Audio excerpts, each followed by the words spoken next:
안녕하세요. 보고 싶었습니다. 침 바르고 하는 말입니다. 잘 오셨습니다. 같이 기도하시겠습니다. 사랑이 많으신 참 좋으신 우리 아버지 하나님, 오늘도 진리의 말씀 앞에 불러 모아 주신 것을 감사드립니다. 이 시간 헛되지 않도록 성령께서 듣는 모든 이들의 마음의 귀, 마음의 눈을 열어서 주님이 주시는 증거의 말씀을 잘 듣고 보고 깨달아 할 수 있도록 하나님 도와주시옵소서. 말씀을 들을 때마다 사람의 말로 듣지 아니하고 하나님이 나에게 주시는 말씀으로 받아들일 수 있도록 도와주시옵소서. 우리를 사랑하시는 예수님 이름으로 감사하며 기도드렸습니다. 아멘. 창세기 1장 1절을 찾겠습니다. 성경 제일 첫 장 첫 절이죠. 창세기 1장 1절입니다. 다 같이 읽겠습니다. 태초에 하나님이 천지를 창조하시니라. 자, 마지막 성경이죠. 요한계시록 21장 1절을 찾겠습니다. 요한계시록 21장 1절 같이 읽겠습니다. 또 내가 새 하늘과 새 땅을 보니 처음 하늘과 처음 땅이 없어졌고 바다도 다시 있지 않더라. 성경 첫 장, 첫 절, 성경의 시작을 태초에 하나님이 천지를 창조하시니라 라는 선언으로 시작을 하고 있습니다. 성경의 시작은 창조로 시작이 되고, 그리고 마지막 성경이 요한계시록 21장, 22장인데 그 두 개의 장에는 바로 천국으로 끝이 나요. 요한계시록 21장 1절에 새하늘과 새 땅이 천국을 말하는 거거든요. 처음 땅, 처음 하늘이 없어졌다고 말씀하고 있죠. 지금 우리가 밟고 있는 이 땅, 우리가 바라보는 저 하늘이 처음 하늘, 처음 땅인데 그 처음 하늘, 처음 땅을 없애버리고 하나님이 새하늘과 새 땅을 만드셨다는 거예요. 바로 그 새하늘과 새 땅이 영원한 천국인 겁니다. 하나님은 의도를 가지고 창조로 성경을 시작하고 천국으로 성경을 끝맺고 있는 겁니다. 성경엔 원수를 사랑하라, 서로 용서해라, 부모 공경하라, 이렇게 좋은 말씀들이 많단 말이죠. 그런데 성경의 시작을 창조의 선언으로 시작하는 이유가 있습니다. 하나님은 인간들에게 가장 먼저 인간이 창조된 사실을 알려주고 싶었던 겁니다.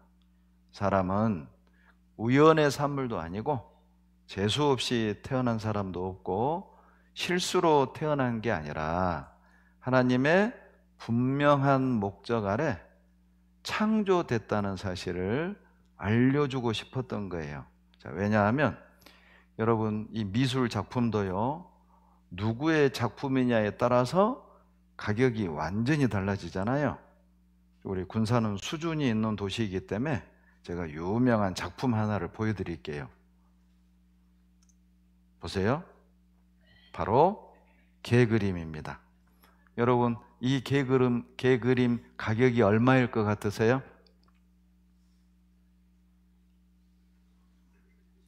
되게 무슨 일들 있으세요? 어제는 분위기 참 좋았는데 우리 세상에, 이 가격 알려드릴게요. 좀 놀랄 준비하고 보세요. 자, 이 가격이 얼마냐? 한화로 904억이에요. 그러니까 뭐 8,000달러로 8,400만 달러니까 오늘 환율로 치면 1,000억이 넘습니다.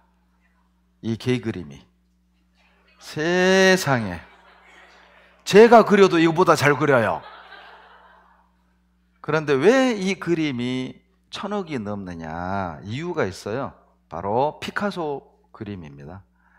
피카소가 그렸기 때문에 천억이 넘어가는 거예요. 여러분이 걔 그림을 아무리 잘 그려도 누가 안 사가요. 그러니까 누구의 작품이냐에 따라서 가치가 달라지잖아요. 사람이요, 우연의 산물이냐, 하나님의 피조물이냐, 인생의 가치가 완전히 달라진다니까요. 그래서 하나님은 창조의 선언으로 시작을 하신 거예요. 모든 인생은 재수 없이 태어난 사람 없다. 실수로 태어난 사람 없다. 우연히 태어난 사람이 없다는 겁니다. 여러분, 성경은요, 창세기 1장, 2장에 보면 하나님이 이 세상을 창조할 때 6일 동안 창조하시거든요. 실은 하나님이요, 하루 만에 모든 걸 다 창조할 수 있잖아요. 왜냐하면 말씀으로 창조하셨거든요. 빛이 있으라 하시면 빛이 있었잖아요. 이거 뭐 하루 걸릴 일 아니잖아요. 그러죠? 그리고 1시간 뒤에 뭐 묻지 드러나라 할 수도 있죠. 그런데 왜 굳이 6일 동안 하루에 한 가지씩을 창조해 가시고 그리고 마지막 6일째 되는 날 인간을 창조하셨을까? 여러 가지 교훈이 있습니다. 첫째는요, 인간은 겪어야 할 과정이 있다는 거예요. 실은 토요일 이제 주일날 제가 답을 말씀드릴 겁니다. 어떻게 구원을 받는지, 어떻게 거듭나는지, 어떻게 죄를 용서받고 천국을 가는지. 근데 그 말씀을 듣고요, 또 어떤 분은 질문하는 분이 계셔요. 아니, 이렇게 좋은 말씀을 월요일 첫날부터 하셨으면 좋았을 것을 왜 그렇게 장황하게 금요일까지 설명을 하고 왜 이 좋은 말씀을 토요일, 주일 마지막에 하시냐고. 그 이유가 있어요. 과정이 필요합니다. 여러분, 씨를 뿌릴 때, 농사꾼이 밭에 씨를 뿌릴 때 여러분, 밭을 갈아엎고 씨를 뿌려요? 그냥 무조건 씨를 뿌려요? 왜요? 그냥 빨리빨리 뿌리지? 그러죠? 만약에요, 그냥 맨 땅에 씨를 뿌리면 자랄 수가 없습니다.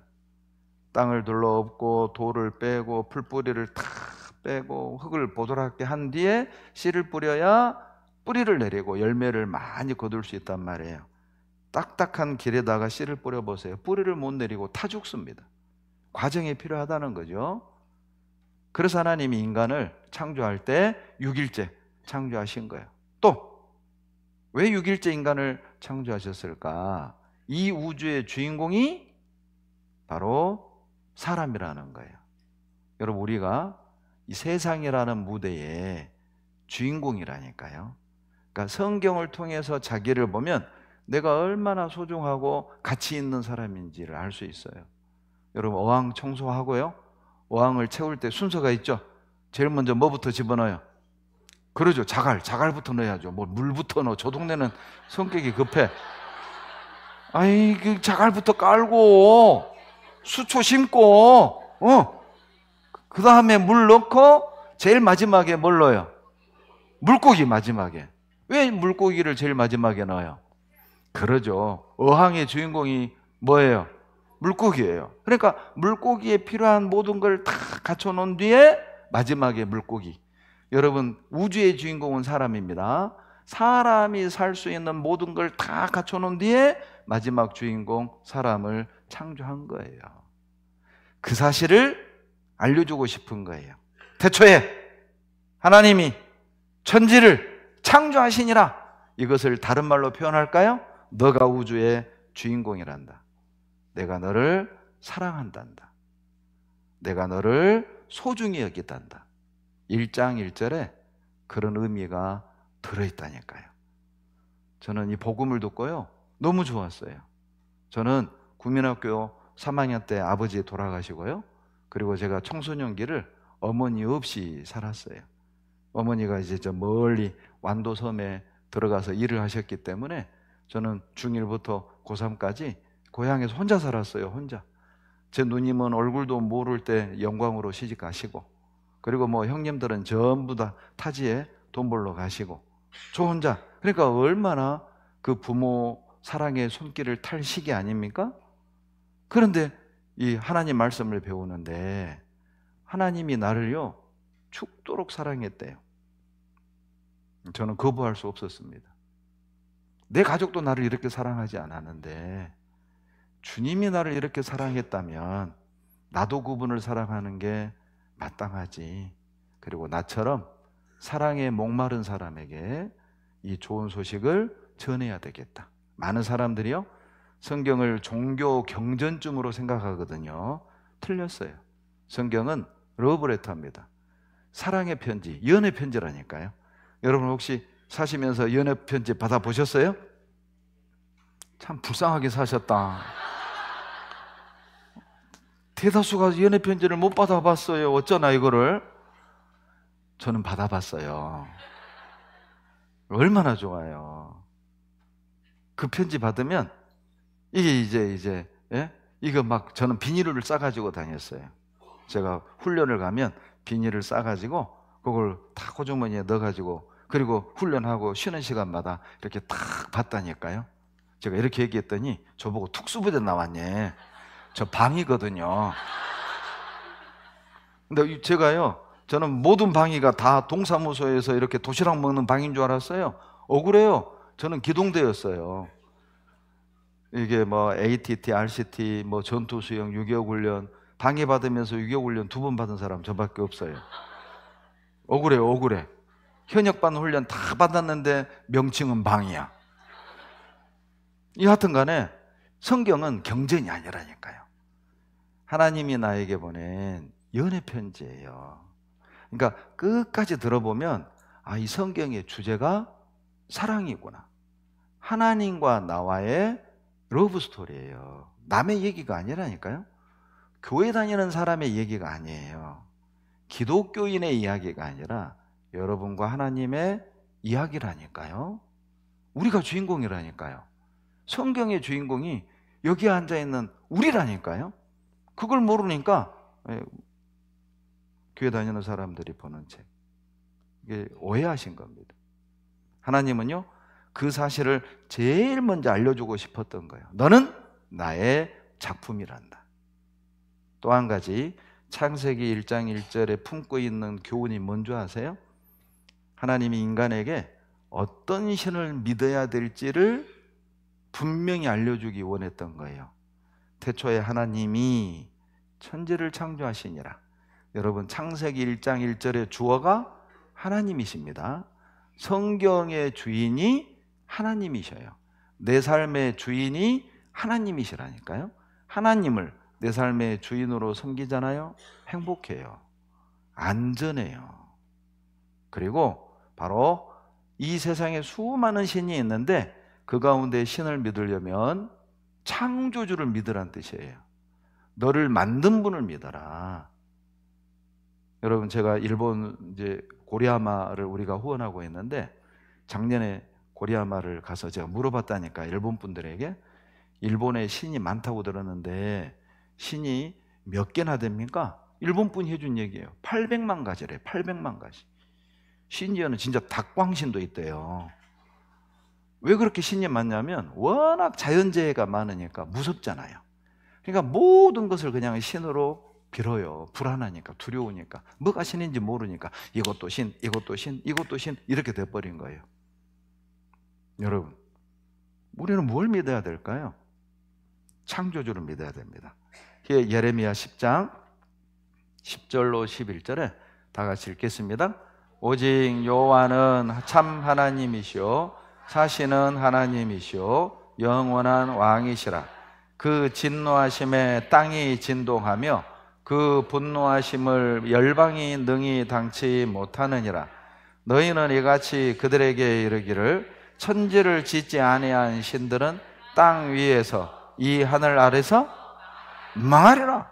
여러분 이거 좀 이상한 표현 아니에요?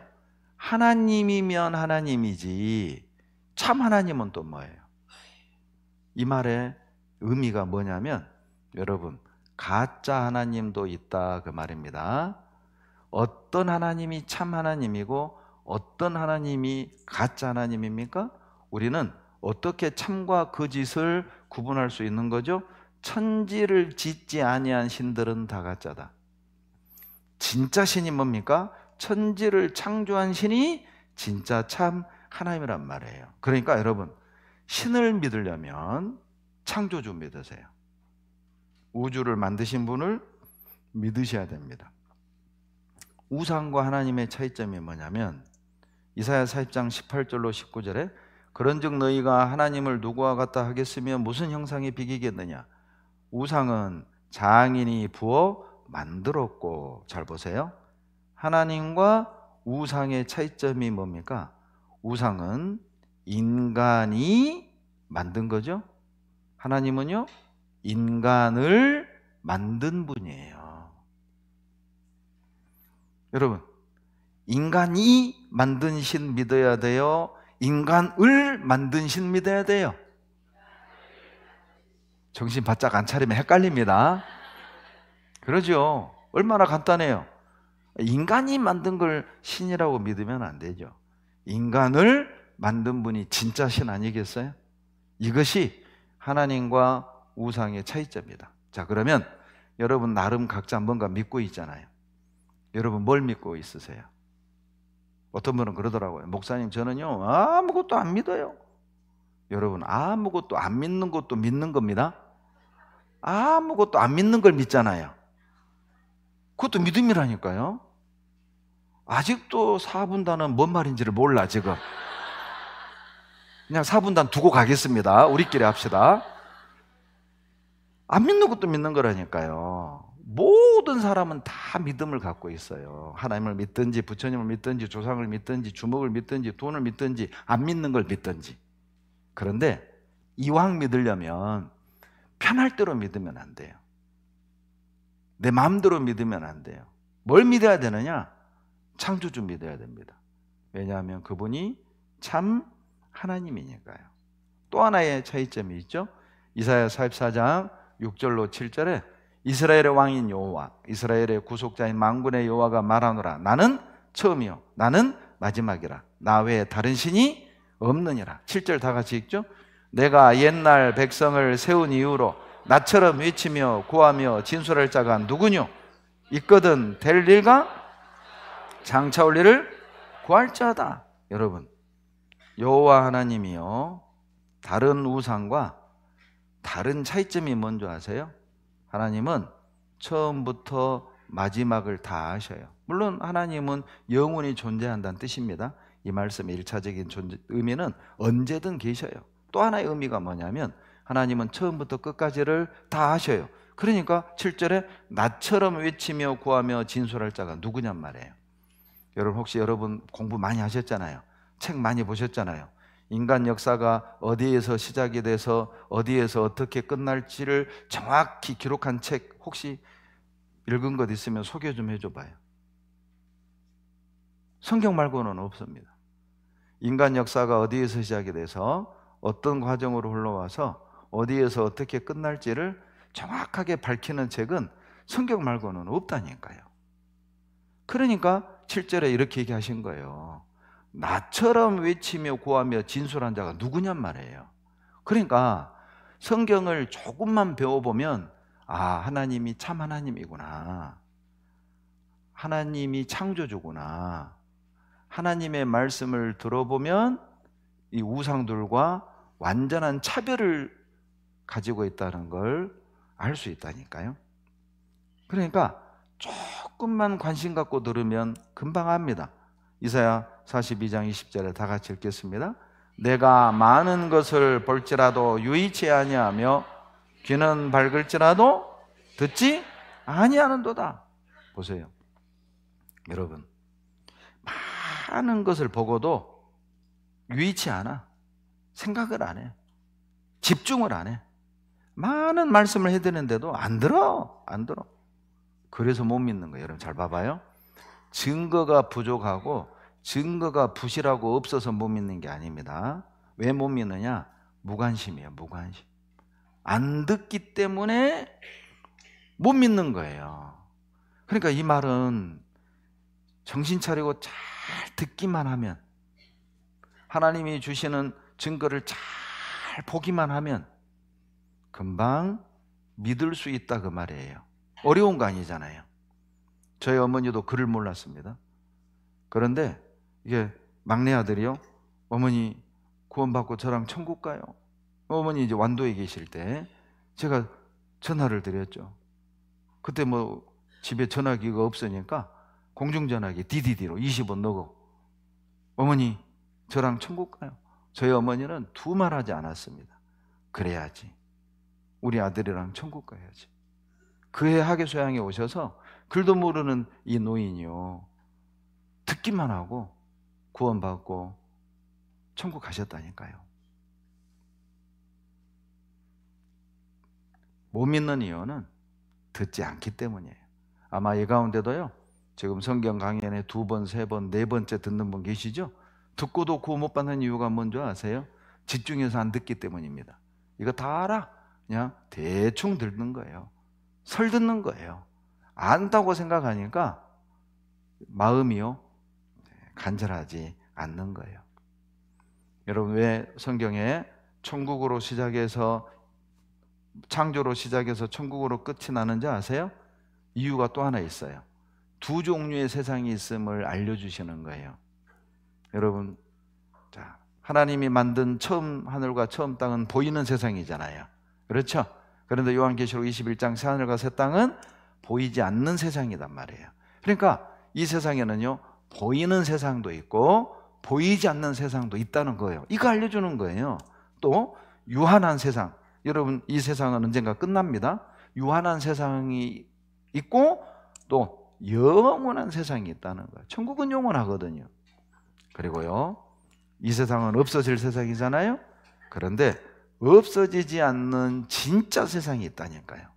이거 알려주는 겁니다. 무엇이 더 중요하냐? 여러분, 우리는 지금 여기에 살고 있잖아요. 여기. 예? 자, 나는 무엇을 위해 살아가고 있습니까? 나에게 어떤 세상이 더 중요합니까? 많은 사람은 이런 거 없어. 먹고 마시고 살다가 죽으면 끝이야.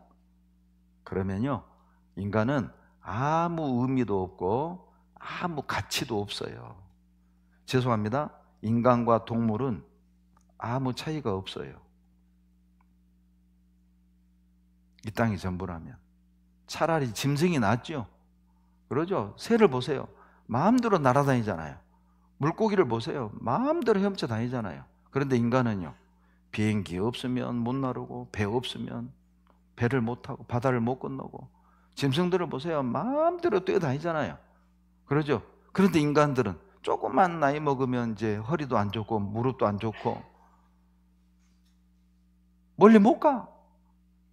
제가 아는 어떤 할머니는요, 저 진도가 옛날에 대교 있기 전에 섬이었잖아요. 진도가 70년 동안 진도 밖을 나가본 적이 없답니다.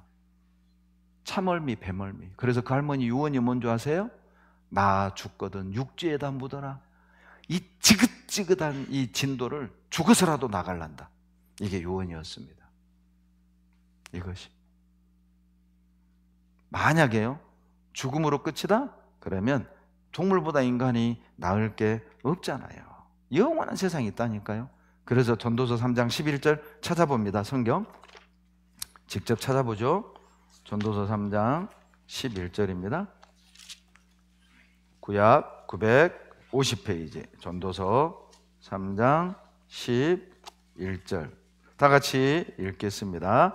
하나님이 모든 것을 지으시되 때를 따라 아름답게 하셨고 또 사람에게 영원을 사모하는 마음을 주셨느니라. 화면 보실래요? 하나님이요, 사람에게 어떤 마음 주셨다고요? 영원을 사모하는 마음을 주셨어요. 여러분, 사모한다는 것은 대상이 있다는 뜻이잖아요. 그렇죠? 사춘기 때 이성을 사모해. 이성 친구가 있으니까. 갈증이 날 때 물을 사모해. 물이 있으니까. 그런데 이 모든 인간은 뭘 사모하느냐? 영원을 사모해요. 무슨 뜻이죠? 영원한 세상이 있단 말이죠. 영원한 생명이 있단 말이죠.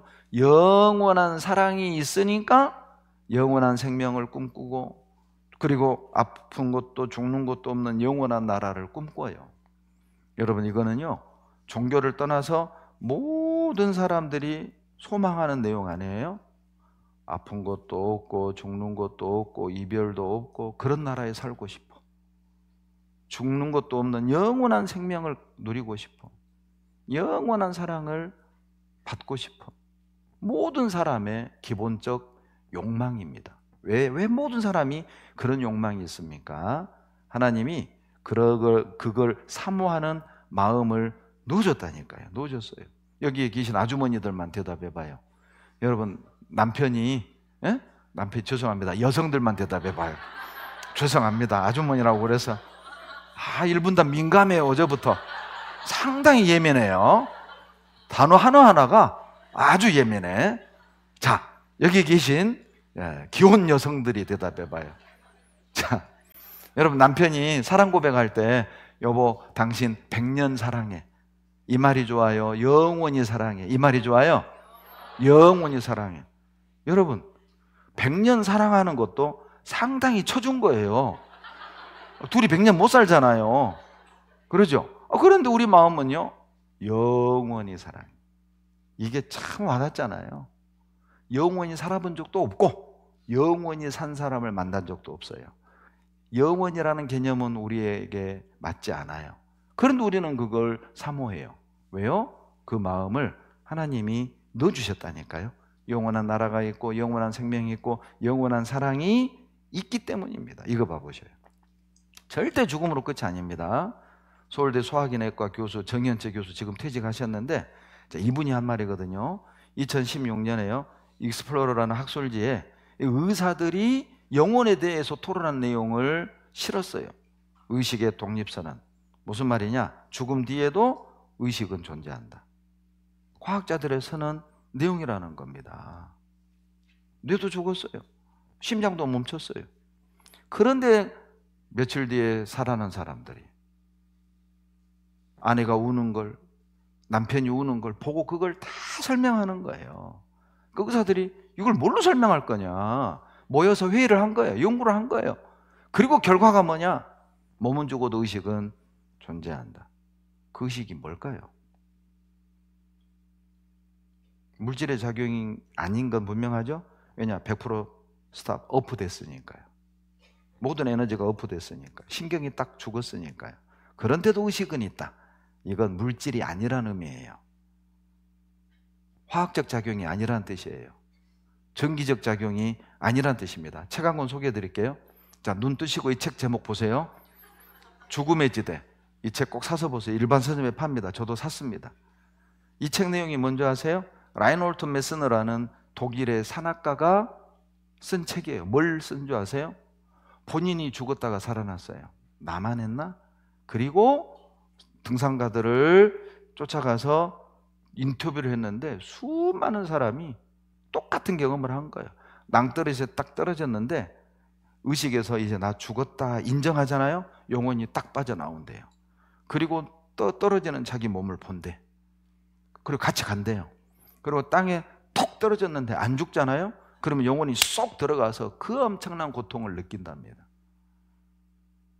그걸 한두 명이 경험한 게 아니에요. 그 내용을 인터뷰에서 쓴 책이 죽음의 지대입니다. 보세요. 산 정상까지 갔다가 추락할 경우 영혼이 빠져나와서 떨어져가는 자기 육체를 보는 거예요. 뭘로 설명할 거냐? 이 실제 경험한 건데 영혼이 있습니다. 자, 이 차례에 보면은요, 추락 체험, 나를 지켜보는 또 다른 나가 있다니까요. 예? 그 내용입니다. 여기 보면 여기에요. 이번 알렉산더 박사는 하버드대에서 뇌를 연구한 과학자, 의사입니다. 그런데 이 사람이요, 영혼이 있다는 걸 부정했던 사람입니다. 죽었다 살아난 사람들 그 거짓말이다. 그냥 의식이 살아있는데 죽은 걸로 착각하고 그 깨어났을 뿐이야. 이렇게 그냥 덮어버렸다니까요. 근데 본인이 뇌가 100% 7일 동안 죽어 있었어요. 그런데 자기 아내를 보고 의사가 얘기하는 걸 다 들은 거예요. 그리고 깨어나서 책을 쓴 겁니다. 나는 천국을 보았다. 우리나라 번역돼 출간됐어요. 이 책입니다. 나는 죽었지만, 다 같이 읽어볼까요? 나는 죽었지만 영혼은 예, 살아 있었다니까요. 영혼이 존재합니다. 죽음 뒤에 또 다른 세계가 있다니까요. 조선일보 내용이죠. 죽었다 살아난 경험 있으세요? 그걸 근사체험, 임사체험이라고 하는데 그 숫자가 많아요. 몸에서 영혼이 빠져나와가지고 자기 시체를 본 사람들이 상당히 많아요. 저도 6명이나 만났다니까요. 영혼이 빠져나와서 자기 몸을 본 사람이. 장흥교회 우리 형제가 일하다가 죽었어요. 영혼이 빠져나와서 응급처치 받는 자기 시체를 본 거예요. 이거 봐보세요. 영생에 집착하는 실리콘밸리 갑부들 수천억 원 쏟아붓는다. 이분 아마존 창업자죠. 제프 베이조스. 재산이요 238조. 별로 놀라지도 않아. 이 줄은 별로 놀라지도 않아. 왜냐하면 248조가 뭔지를 몰라. 그러니까 안 놀래. 238만 원 해야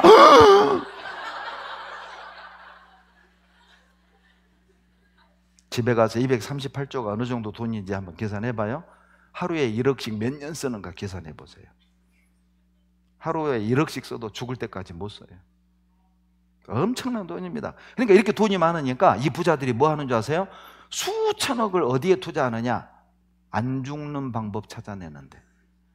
그러니까 어제 바닥까지 그런 내용을 밝혀내는 거예요. 사람이 왜 늙냐? 늙는 걸 막으면 안 죽을 거 아니에요. 도대체 노화 현상은 뭐로 설명할 거냐? 어떤 화학적인 작용에 인간은 늙어가느냐? 늙는 걸 막아라! 수천억을 쏟아붓는 거예요. 영생에 집착. 왜? 모든 사람은 영혼을 사모하는 마음이 있다니까요. 있다니까요. 그 영원한 문제를 해결할 때 여러분 비로소 행복해집니다. 신명기 33장 29절 다 같이 읽습니다. 이스라엘이여 너는 행복자로다. 여호와의 구원을 너같이 얻은 백성이 누구뇨? 여러분 누가 행복한 사람입니까? 예, 구원받은 사람이라니까요. 돈 많은 사람이 아닙니다. 많이 배운 사람이 아니에요. 고학력자가 아니에요. 직업 좋은 사람이 아니라니까요. 외모가 잘난 사람이 아니에요. 가문이 좋은 사람 아니라니까요. 누가 행복한 사람이냐? 구원받은 사람. 바로 저 같은 사람입니다. 잘난 것도 없고 가진 것도 없고 그리고 뭐 세상 사람 표현처럼 스펙 없고 뭐 가문 변변찮아도 여러분 죄를 사함받고 하나님의 자녀가 되고 구원받을 때 신기하죠. 보세요. 이런 게 없어도 행복해져요. 이걸 주기 원하신 거 하나님이. 이걸 주겠다는 겁니다. 교인 만든다는 게 아니라 이걸 주겠다는 거예요. 기독교인 만들겠다는 게 아니라 이걸 주겠다는 거라니까요. 이거 화낼 일 아니잖아요. 거부할 일이 아니잖아요. 이게 종교가 아니잖아요. 여러분 이게 무슨 한문이죠? 무슨 신? 매울신. 역시 군사는 다르네요. 어떤 동네 갔더니 라면신이래. 라면신. 와, 나 진짜 쓰러질 뻔했습니다. 요즘 사람들이요 너무 그냥 매스컴 영향이 커. 예? 매울신입니다. 맵다는 말은 고생한다는 뜻이잖아요. 고생신입니다. 근데 놀랍게도요 여기에다가요 봐봐요 이렇게 한일자만 딱 그으면 어떤 한문으로 바뀌느냐? 행복행자입니다. 다행행자예요. 여러분 비록 우리가요 지금은 고생스러운 인생이지만 우리가요 하나님을 만나면 행복해진다니까요. 그래서 성경을 주신 거예요. 그래서 하나님 우리를 이 시간 이 자리에 여러분 초대한 겁니다. 잘 들어보시면 돼요.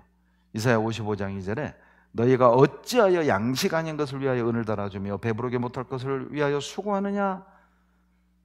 나를 청종하라. 그래야면 너희가 좋은 것을 먹을 것이며 너희 마음에 기름진 것으로 즐거움을 얻으리라. 여러분 얼마나 감사합니까? 예를 들면 다녀라.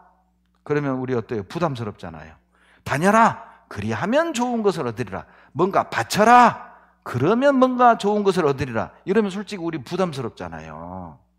교회 다닐 시간 없고 바칠 돈도 없고 그렇잖아요. 그런데 다녀라도 아니고 바쳐라도 아니에요. 들으라, 이거 들으라. 여러분, 듣는 건 알 수 있잖아요. 그렇잖아요. 그러니까 눈만 뜨면 좋은 것 얻을 수 있어요. 마음의 즐거움을 얻는다니까요. 하나님이 불가능한 걸 요구하는 게 아니잖아요. 하지 못할 걸 하라고 하는 것도 아니잖아요. 듣기만 하면 되는데. 솔직히 TV 여러분만 뉴스 보면서, 뉴스 보면 요즘 얼마나 짜증납니까? 저는 뉴스 안 봅니다. 화가 나고 짜증나고 욕밖에 안 나와요. 목사도 욕합니다. 안 들리게 속으로. 여러분, 세상 뉴스 그 욕하면서 짜증나면서도 1시간씩 보잖아요. 그 축구 시합 1시간씩 보잖아요. 그러죠? 골 못 넣으면 막 화나고, 화내면서도 1시간 보잖아요. 그러잖아요. 그런데 여러분, 여기 2시간 그냥 여러분 밥까지 주잖아요. 세상에서 가장 안전한 밥.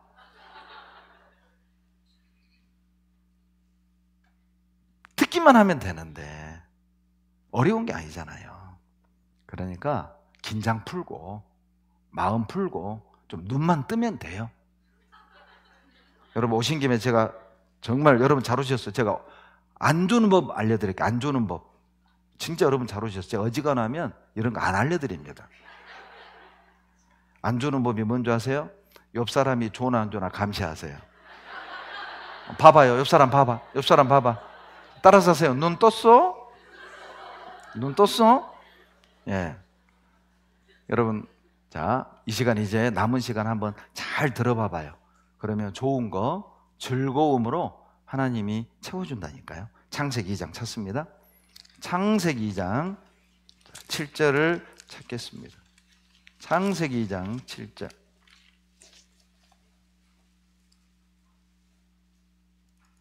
창세기 2장 7절을 같이 읽습니다. 여호와 하나님이 흙으로 사람을 지으시고 생기를 그 코에 불어 넣으시니 사람이 생명이 된지라. 화면 봐봐요. 여러분, 하나님이요 사람을 지으셨다니까요. 사람은 우연히 실수로 재수 없이 태어난 게 아니라니까요. 하나님이 지으셨어요. 분명한 목적을 가지고 보냄을 받았다. 창조됐단 말이에요. 우리가 살아야 할 이유가 있습니다. 살아야 할 목적이 있다니까요. 하나님을 만나면 왜 살아야 하는지 알 수 있어요.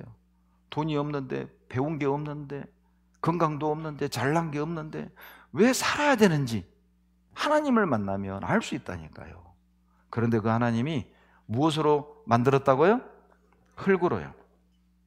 제가 어떤 지역에 집회를 하는데 70대 중반 어르신, 연세대를 졸업하셨어요. 어르신이 이제 저하고 상담을 하는데, 목사님, 제가 이번 말씀 듣고 성경 사실이고 하나님 계신 걸 이제 확실히 알게 됐어요. 그런데 한 가지가 이해가 안 돼요. 뭔데요, 어르신?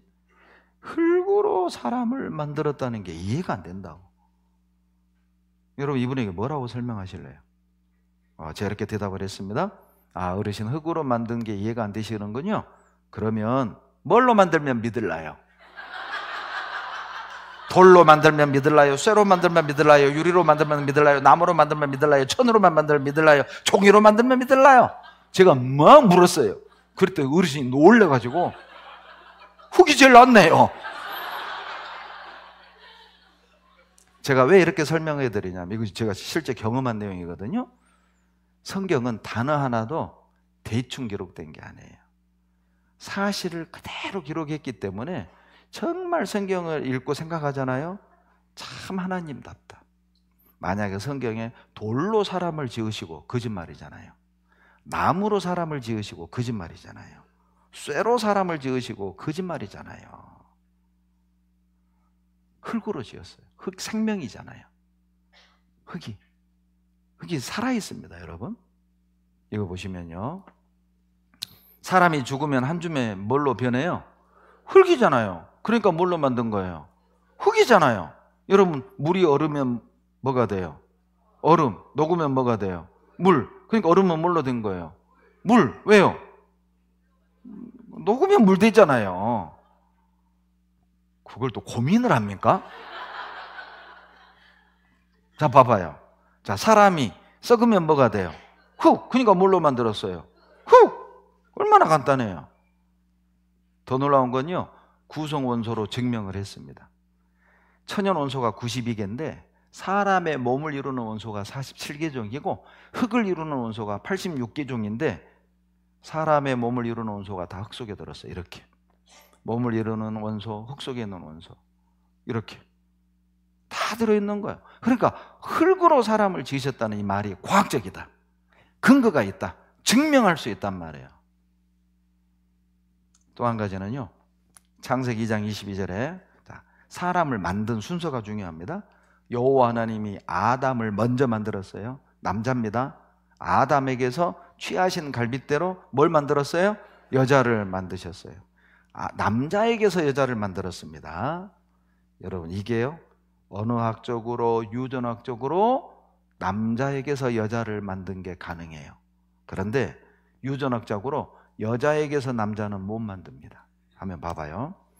여러분, 남자에게서 여자를 만들어냈죠? 남자를 영어로 man이라고 그러죠? 여자는 뭐라고 그래요? woman입니다. 이 woman이란 뜻이요, 남자로부터 그 뜻이에요. 히브리 말로 이쉬예요. 남자가, 여자는 이쏴입니다. 이쏴가 뭐냐면 이쉬로부터 그 뜻이에요. 남자로부터 나온 게 여자예요. 그러니까 부부는 한 몸이라고 성경은 말합니다. 뗄 수가 없다니까요. 남이 아니에요. 하나님 앞에 부부가 되기로 서약을 하잖아요. 그때부터는 한 몸이에요. 한 몸이란 뜻이 뭐예요? 아내의 즐거움이 나의 즐거움인 거예요. 그러니까 남자들은요, 진짜 행복하기 원한다면 아내를 행복하게 해줘야 됩니다.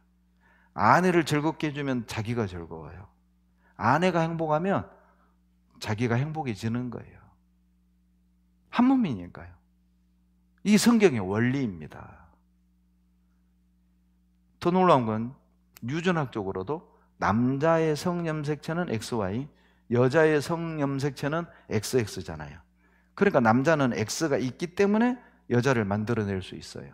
그러나 여자는 Y가 없기 때문에 여자에게서 남자를 못 만든다니까요.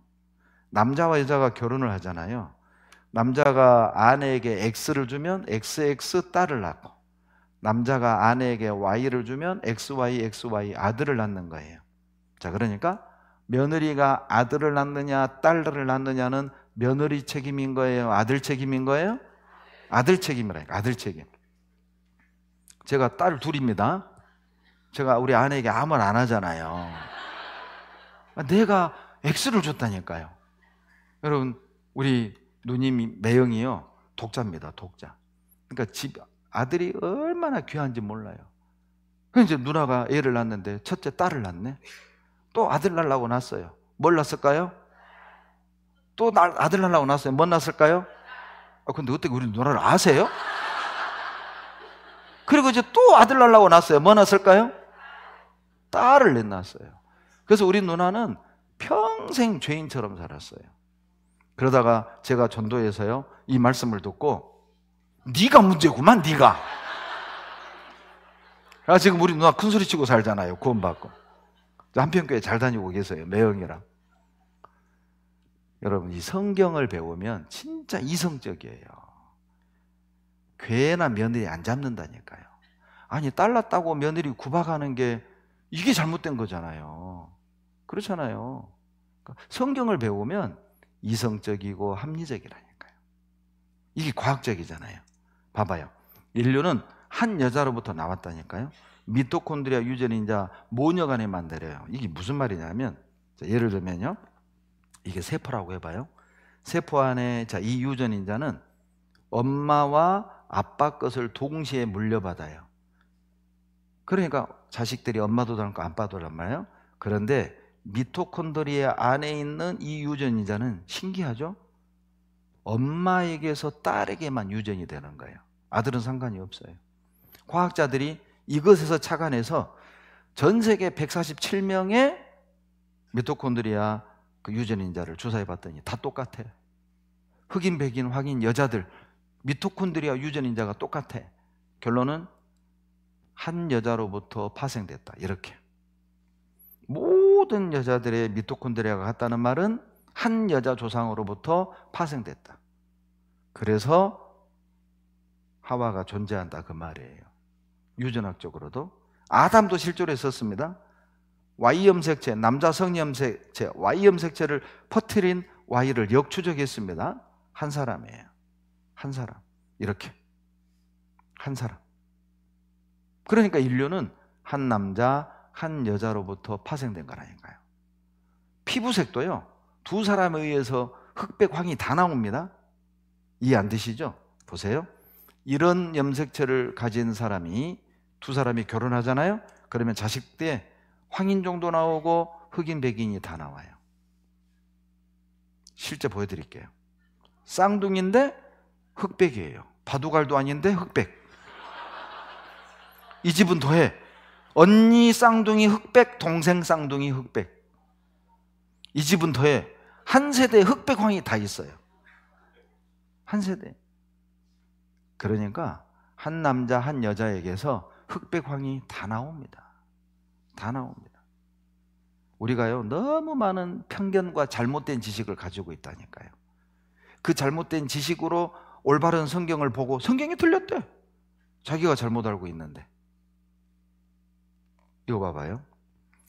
2장 8절 다 같이 읽겠습니다.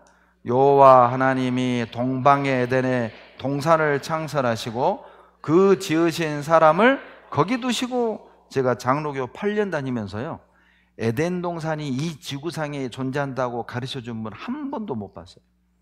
그런데 89년 여러분처럼 성경 강연에 왔는데, 아니 에덴 동산이 지구상에 있다는 겁니다.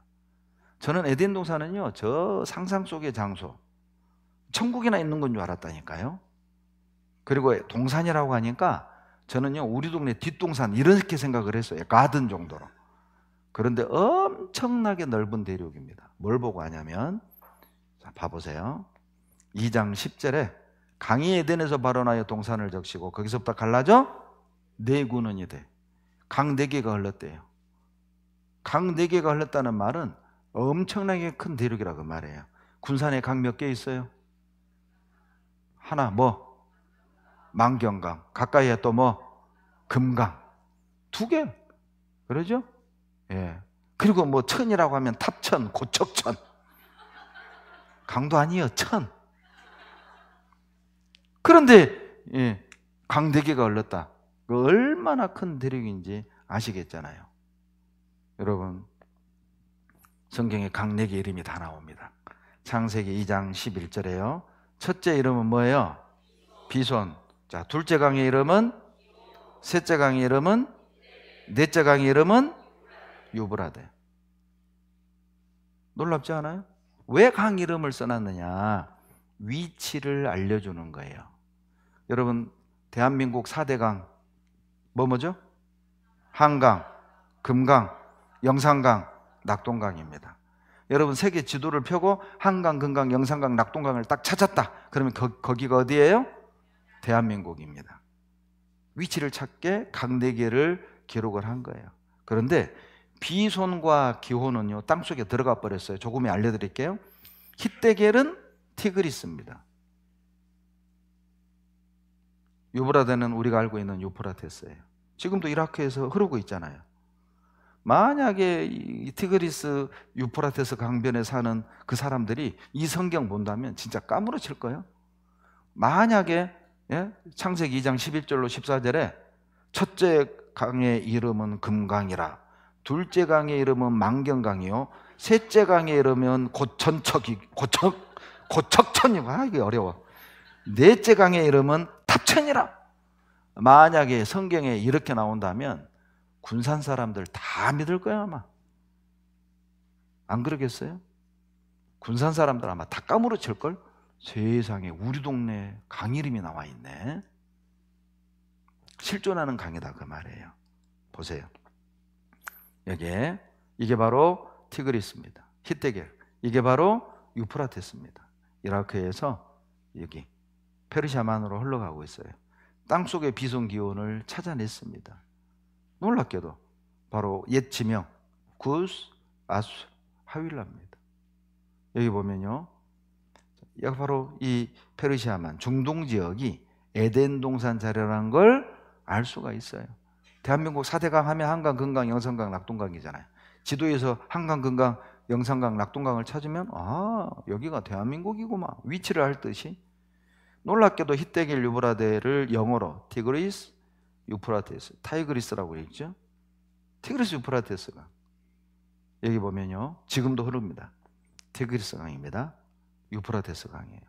성경에 나오는 이 두 강이 지금도 흐른다니까요.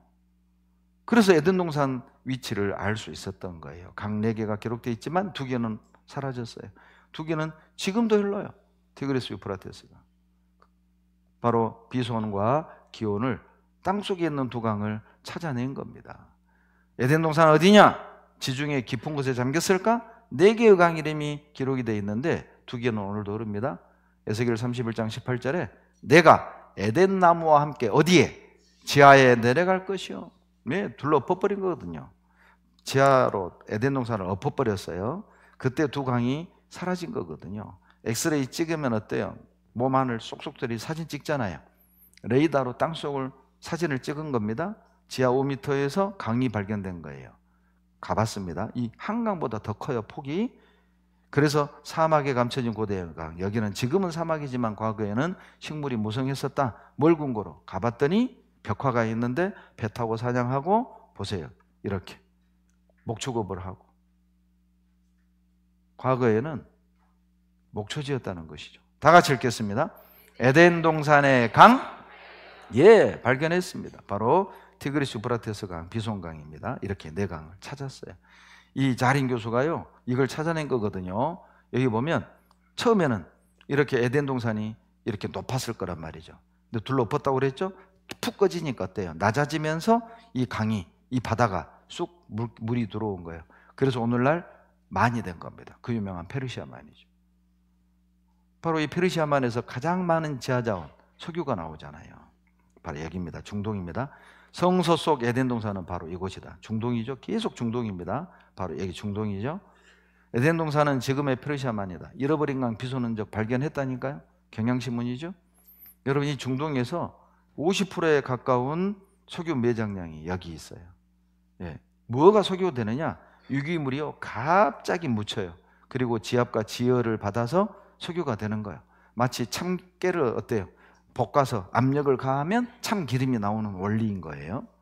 그리고 그걸 뽑아 쓰는 거죠. 이렇게 봐보세요. 에덴 동산에 있던 엄청난 동식물을 순식간에 지하에 넣어버린 거죠. 그리고 누르고 또 지열, 열을 받고 이게 석유가 되는 거예요. 그걸 우리가 뽑아 쓰는 겁니다. 여기는 두바이입니다. 제가 광주에 있을 때 이 두바이 생활 집회를 갔거든요. 두바이에 우리 교회가 있어가지고. 그런데 이 버즈 칼리파 여기를 우리 형제들이 구경을 시켜줬어요. 1층 갔는데 봐봐요. 세상에 이 건물 안에 스키장이 있어요. 스키장이 진짜 돈 많습니다. 이 사람들. 이 보면은요 다 사막 봐봐요. 사막이에요. 사막이잖아요. 모래잖아요. 그런데 여기에다가 도시를 만든 거예요. 그리고 이 건물 안에 스키장도 만들고 더 놀라운 건 봐보세요. 금자판기. 혹시 어때요? 군산에 금자판기 있습니까? 금자판기. 엄청 돈 많아요. 도대체 모래밖에 없는 이 아랍에미레이트에 어떻게 돈이 이렇게 많냐는 거예요. 돈이. 석유. 도대체 모래가 석유 됩니까? 아니요. 동식물이 석유가 되는 거예요. 바로 성서고고학. 여러분, 불경 고고학 없죠? 성경은 고고학이라는 학문 분야가 별도로 있다니까요. 왜? 사실을 다루고 있잖아요. 그러니까 고고학이라는 학문이 별도로 있다고. 다 같이 큰 글씨 읽겠습니다. 에덴 동산은 메소포타미아에 있었다니까요. 성경은 사실을 말하고 있습니다. 더 놀라운 건 여러분, 한문이 뜻글자죠. 한문에 에덴 동산 창조 증거가 많습니다. 성경 증거가. 전도서 7장 29절에요. 하나님이 사람을 정직하게 지으셨다고 그랬거든요. 근데 인간이 타락한 거예요. 죄인이 된 거죠. 근데 어지린자 이렇게 쓰잖아요. 어지린자가 무슨 뜻이죠? 원래 최초의 두 사람은 어진 사람이에요. 정직하게 만들었어요. 인류 차원으로 보면 성선설입니다. 아담을 빼고 그 후손으로 보면 성악설이 맞고요. 하나님이 인간을 정직하게 만들었습니다. 어지린자죠. 이게 으뜸원, 기원원이잖아요. 그러죠? 그런데 창세기 2장 5절에 보면 경작할 사람도 없었다고 되어 있거든요. 그리고 딱 두 사람이 이제 시작이 되는 거예요. 아담과 하와. 이 두 사람이잖아요. 이렇게 시작이 됐다. 기원원이요. 인류의 시작은 두 사람입니다. 이게 금지하다 할 때 금자죠. 금할금. 하나님이 창세기 2장 9절에 동산 가운데 생명나무, 선악을 알을 나무 두 그루를 놓고 선악을 알게 하나 먹지 마라 그랬잖아요. 이게 놀랍게도 나무목 두 개예요. 나무 두 그루. 생명과 선악과 볼시 보지 마, 먹지 마. 이게 금할금이에요. 아니 금지하는데 왜 나무 두 그루가 들어갈까요? 금지하는데. 성경 내용과 일치합니다. 탐할 남이에요. 탐할 남. 여자가 그 나무를 본즉 먹음직도 하고 보암직도 하고 지혜롭게 할 만큼 탐스럽기도 한지라. 나무목 두 개죠. 생명과 선악과. 여자가 먼저 먹었잖아요. 탐할 남자예요. 놀랍지 않아요? 대충 만든 글자가 아닙니다. 한문은 뜻글자라니까요. 나체, 벗을라. 나체할 때 나자죠. 이에 그들의 눈이 밝아 자기들의 몸이 벗은 줄을 알고 무화과 나무 잎을 엮고 치마라 하였더라. 아니 옷 의자에 과일, 과목 과자잖아요. 과일 나무로 옷을 만들었는데 벗을 나자야.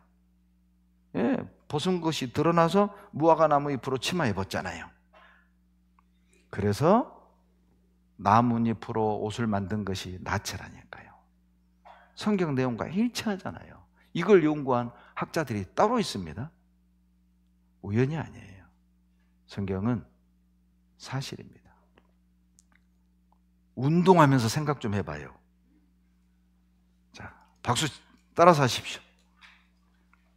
수고하셨습니다. 자, 밖에 계신 분들 안으로 안내해 주세요. 박수 10번 시작. 5번 시작. 3번 시작. 창세기 6장을 찾겠습니다. 창세기 6장입니다. 창세기 6장 13절을 찾겠습니다. 6장 13절 다 같이 읽겠습니다. 하나님이 노아에게 이르시되 모든 혈육이 있는 자의 강포가 땅에 가득하므로 그 끝날이 내 앞에 이르렀으니 내가 그들을 땅과 함께 멸하리라. 자, 화면 봐보실래요?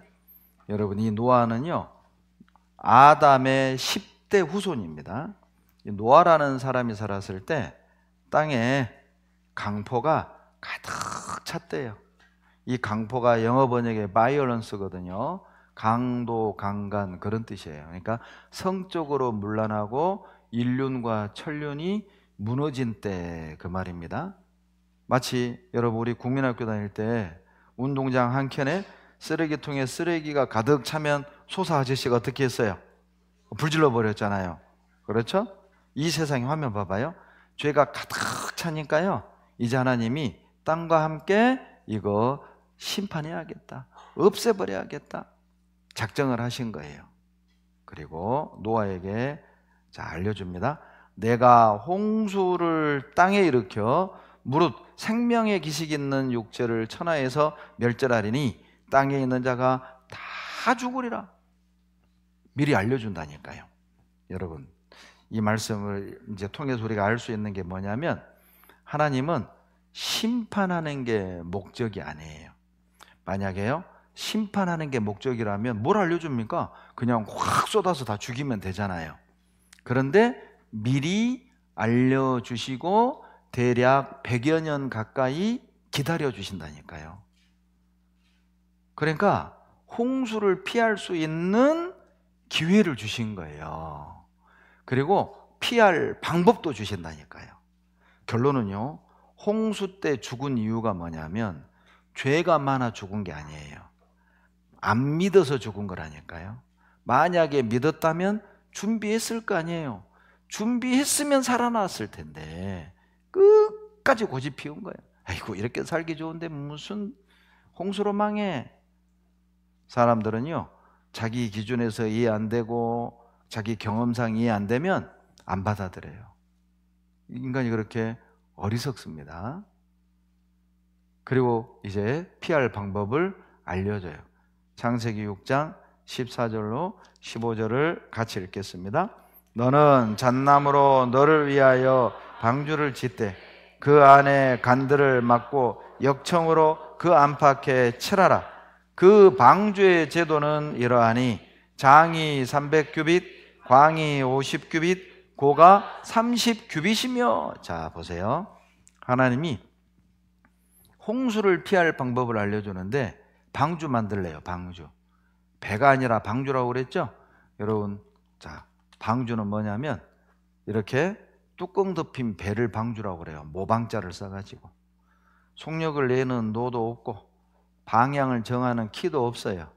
그냥 바람 부는 대로 파도 치는 대로 흘러가는 배를 방주라고 하는 거예요. 안과 바깥에 새카만 역청, 도로에 깔려 있는 거 있죠? 그게 역청이거든요. 그게 방수제입니다. 그걸 바르라는 거예요. 그리고 장이 300규빗이라고 그랬잖아요. 여러분, 옛날에는 메타법도 없고 줄자가 없었기 때문에 신체 일부를 자대용으로 썼단 말이에요.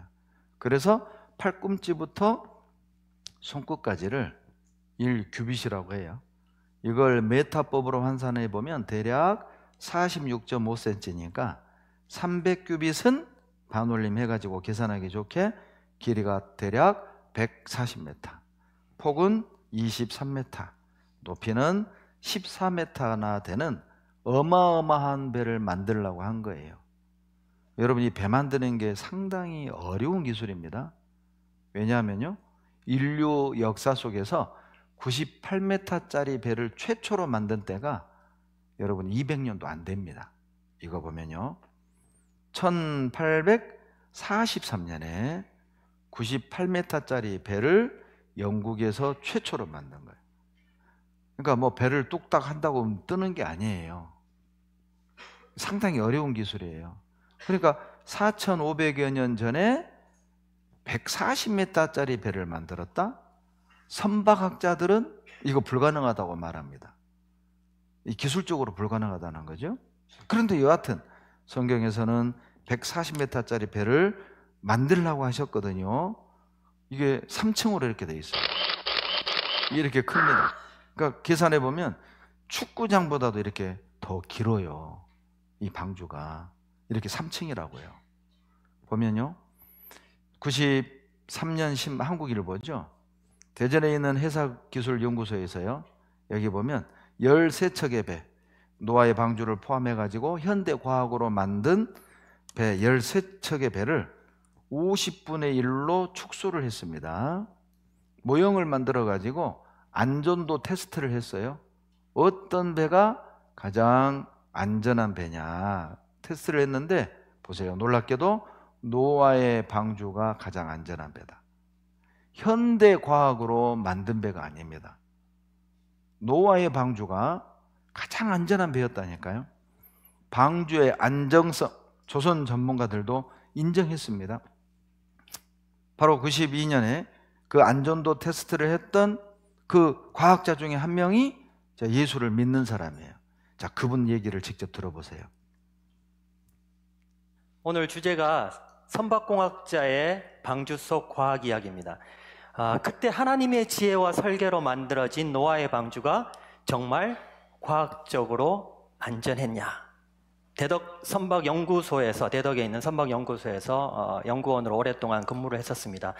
그때 한국창조과학회에서 노아 방주를 직접 만들어서 테스트를 하고 실험을 했으면 좋겠다는 프로젝트를 의뢰받았습니다. 그래서 저희가 그 프로젝트를 수행을 하고 정말 하나님의 지혜와 설계로 만들어진 노아의 방주가 얼마나 과학적으로 안전한지 그런 연구들을 직접 모델을 만들고 테스트를 하고 실험을 했습니다. 저희 연구소에는 이런 실험시설을 가지고 있다고 말씀드렸습니다. 길이가 200m, 폭이 16m, 깊이가 7m. 여기 파도를 일으키는 장치가 있고요. 여기 센서들을 다 모델에 붙여가지고 하면 컴퓨터실에서 다 모델의 움직임에 대해서 다 파악이 됩니다. 자, 그래서 이게 저희 실험시설이고요. 저희 실험하는 장면들도 있습니다. 여기 보시면 실험하는 장면이고, 여기 오른쪽에 있는 게 저희가 실제로 모델 실험을 한 50분의 1 스케일로 만들어진 노아의 방주의 모델입니다.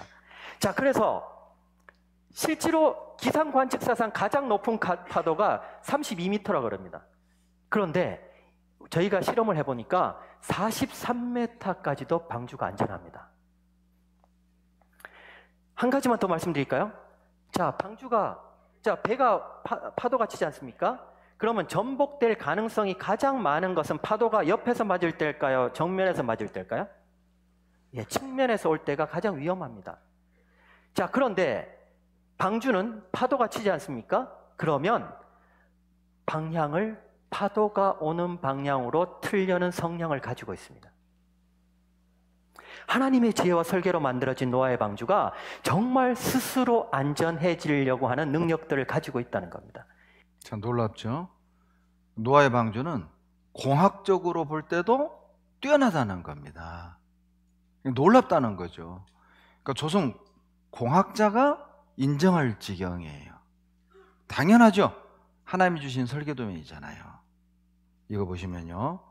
창세기 7장 11절로 12절 다 같이 읽겠습니다.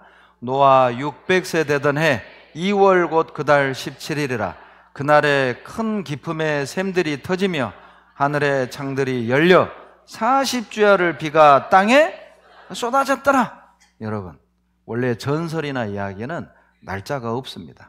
그냥 옛날 호랑이 담배 피던 시절 이렇게 시작하죠. 그런데 성경 보세요. 노아 600세 되던 해 2월 17일이에요. 날짜가 기록되어 있죠. 무슨 뜻입니까? 사실이라는 거죠. 사건이라는 거죠. 날짜가 기록되어 있잖아요. 단 이제 이해되지 않는 부분이 노아가 600세 되던 해 비가 쏟아졌다는 거죠. 그런데 오히려 이것은 성경이 사실 그대로의 기록임을 반증하는 겁니다. 여러분, 사람이 거짓말할 때 거짓말 티나게 해요? 참말처럼 해요? 그러죠. 누가 티나게 거짓말합니까? 그러죠. 아니, 여러분이 거짓말로 기록한다면 이거 600으로 쓸래요? 60세로 쓸래요? 그러죠. 성경은 우리의 이해를 요구하는 책이 아니에요. 믿음을 요구하는 책이에요. 이해는 안 되지만 실제 이때 600세 살았어요. 보여드릴게요, 이따가. 자, 일단 이 두 가지 표현을 집중하세요. 큰 기쁨의 샘이 터졌고요. 하늘의 창이 열려서 40일 동안 비가 쏟아졌다는 겁니다. 이 두 가지를 기억을 하십시오. 자, 여기 보면요. 어떤 분들은요, 아이고 40일 쏟아졌다고 어떻게 지구가 물속에 다 들어가요? 혹시 그런 생각하시는 분 계시면 그분은 물맛을 아직 못 본 분이에요. 여러분, 2002년 강원도 삼척 동해 그 강릉에 쏟아진 그 태풍 혹시 기억나세요? 2002년도에 모를 줄 알았어요. 여러분은 경험 안 했잖아요. 제가 그때 동해 살았습니다. 태풍 루사입니다. 그때 15시간 동안 그 좁은 지역에 쏟아진 비의 양이 얼마인 줄 아세요? 인터넷 검색해 봤어요. 집에 가서 1000mm예요. 1000mm. 1000mm 해도 4분단은 안 놀래요, 지금. 왜냐하면 연 강수량을 몰라. 우리나라 연 강수량이 1200mm입니다. 1년 내를 평균 강우량이 15시간 동안 3분의 1을 좁은 지역에 쏟았어요. 어떻게 된 줄 아세요? 어제까지는 텃밭이었어요. 다음 날 갔더니 소풍 가도 피서 가도 될 만한 계곡으로 바뀌어 있었어요. 묘가요, 강릉은 공동묘지 묘가 싹 씻겨가지고 어떤 마을에 관이 전부 다 섞여버렸어요. 시체가 뚜껑 열려가지고. 그 사건 뒤부터는 강원도가 화장을 많이 합니다. 매장 잘 안 합니다. 왜? 시체가 섞여버렸잖아요. 가지고 그 썩는 냄새, 그거 유전 그거 다 해가지고 그 주인 찾느라고 몇 달 걸렸다니까요. 대단했습니다. 그리고요, 여러분 2020년 9월 태풍 마이삭 얼마나 대단한지 아세요? 그 울릉도를 치고 지나갔는데 바닷가에 있는 50톤짜리 테트라포트를 들어다가 도로에 올려놨다고 해도 내가 안 믿겠는데 이걸 밀어서 터널에다 집어넣어 버렸대요. 안 믿을 줄 알았어요. 보세요, 요겁니다. 요겁니다. 자, 제가 울릉도 집회를 갔거든요. 그 목사님이 이제 대학 후배인데 그 수영선수 출신이에요. 그 목사님이요. 목사님, 여기에 50톤짜리 테트라포토가 마이삭 태풍 바람에 들렸다가 여기까지 왔어요. 에이, 말 같은 말을 하세요, 목사님. 그러니까 목사님이 열받아가지고 엑셀을 확 밟더라고.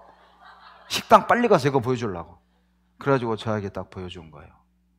그래서 제가 놀래가지고 이거 나 좀 주시라고.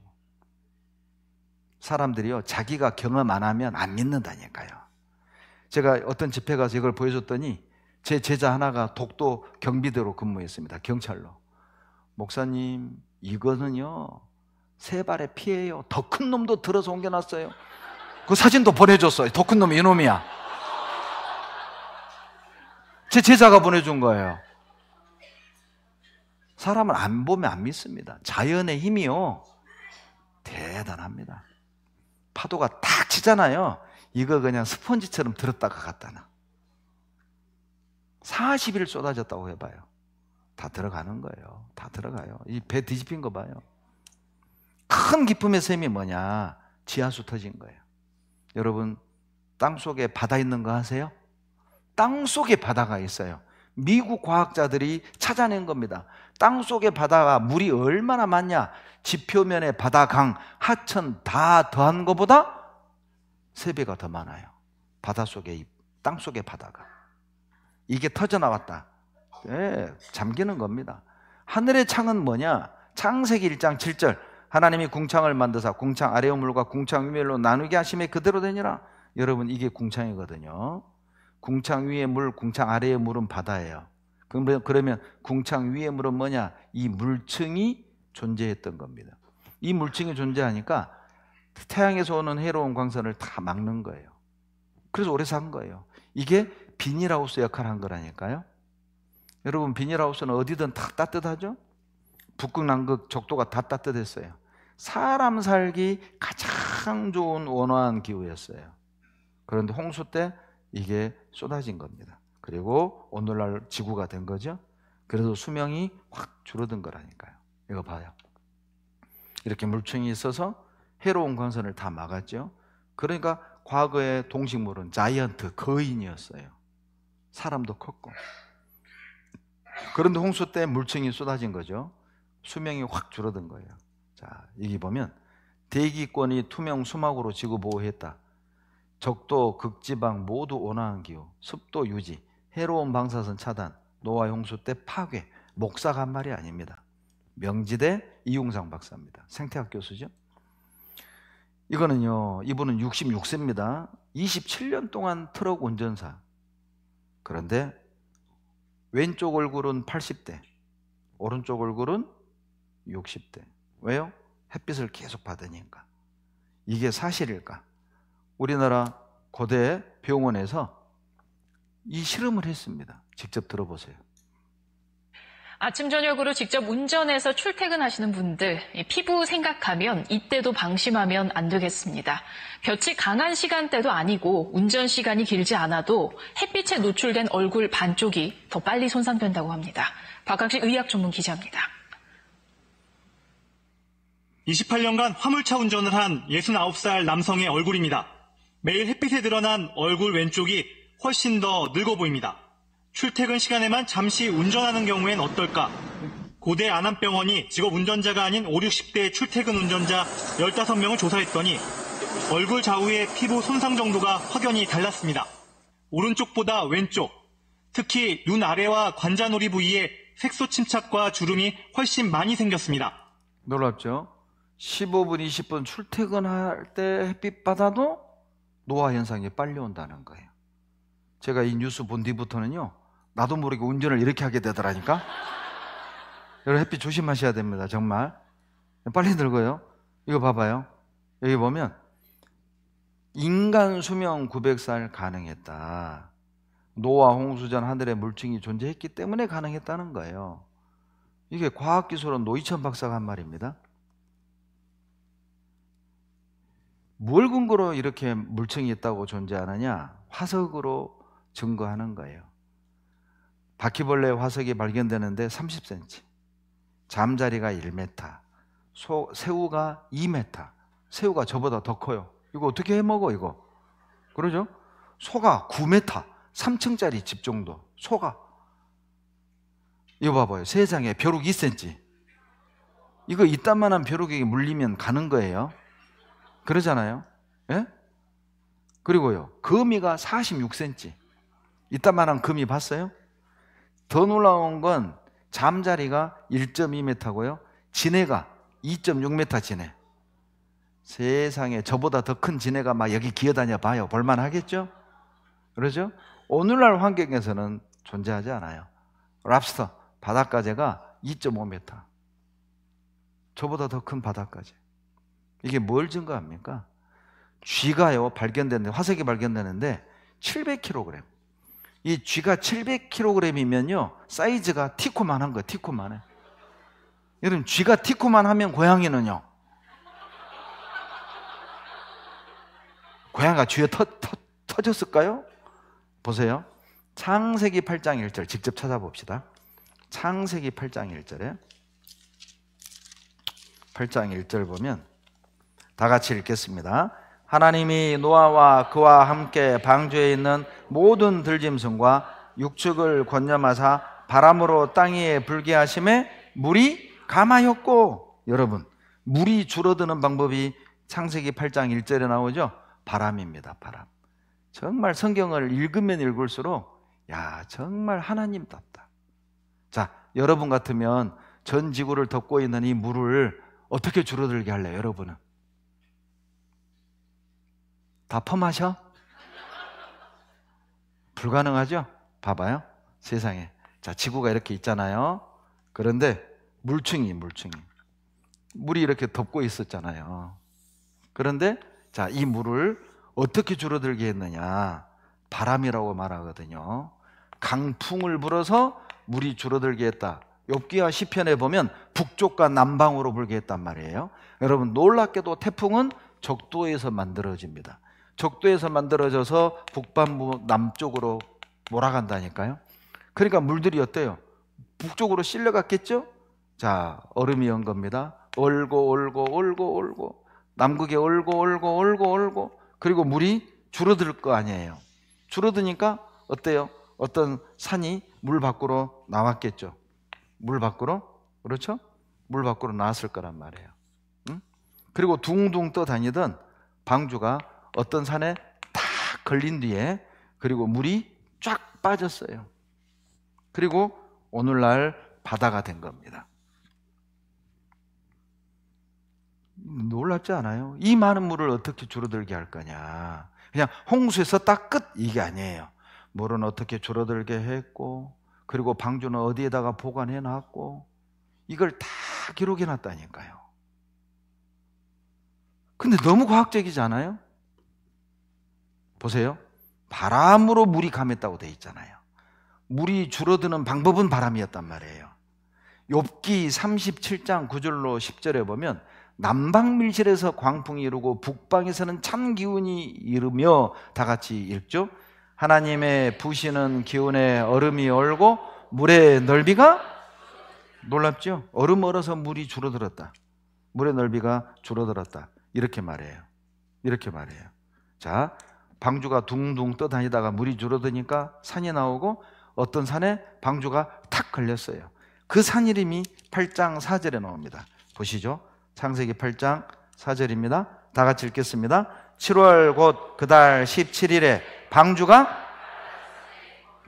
여러분, 방주가 무슨 산에 있다고요?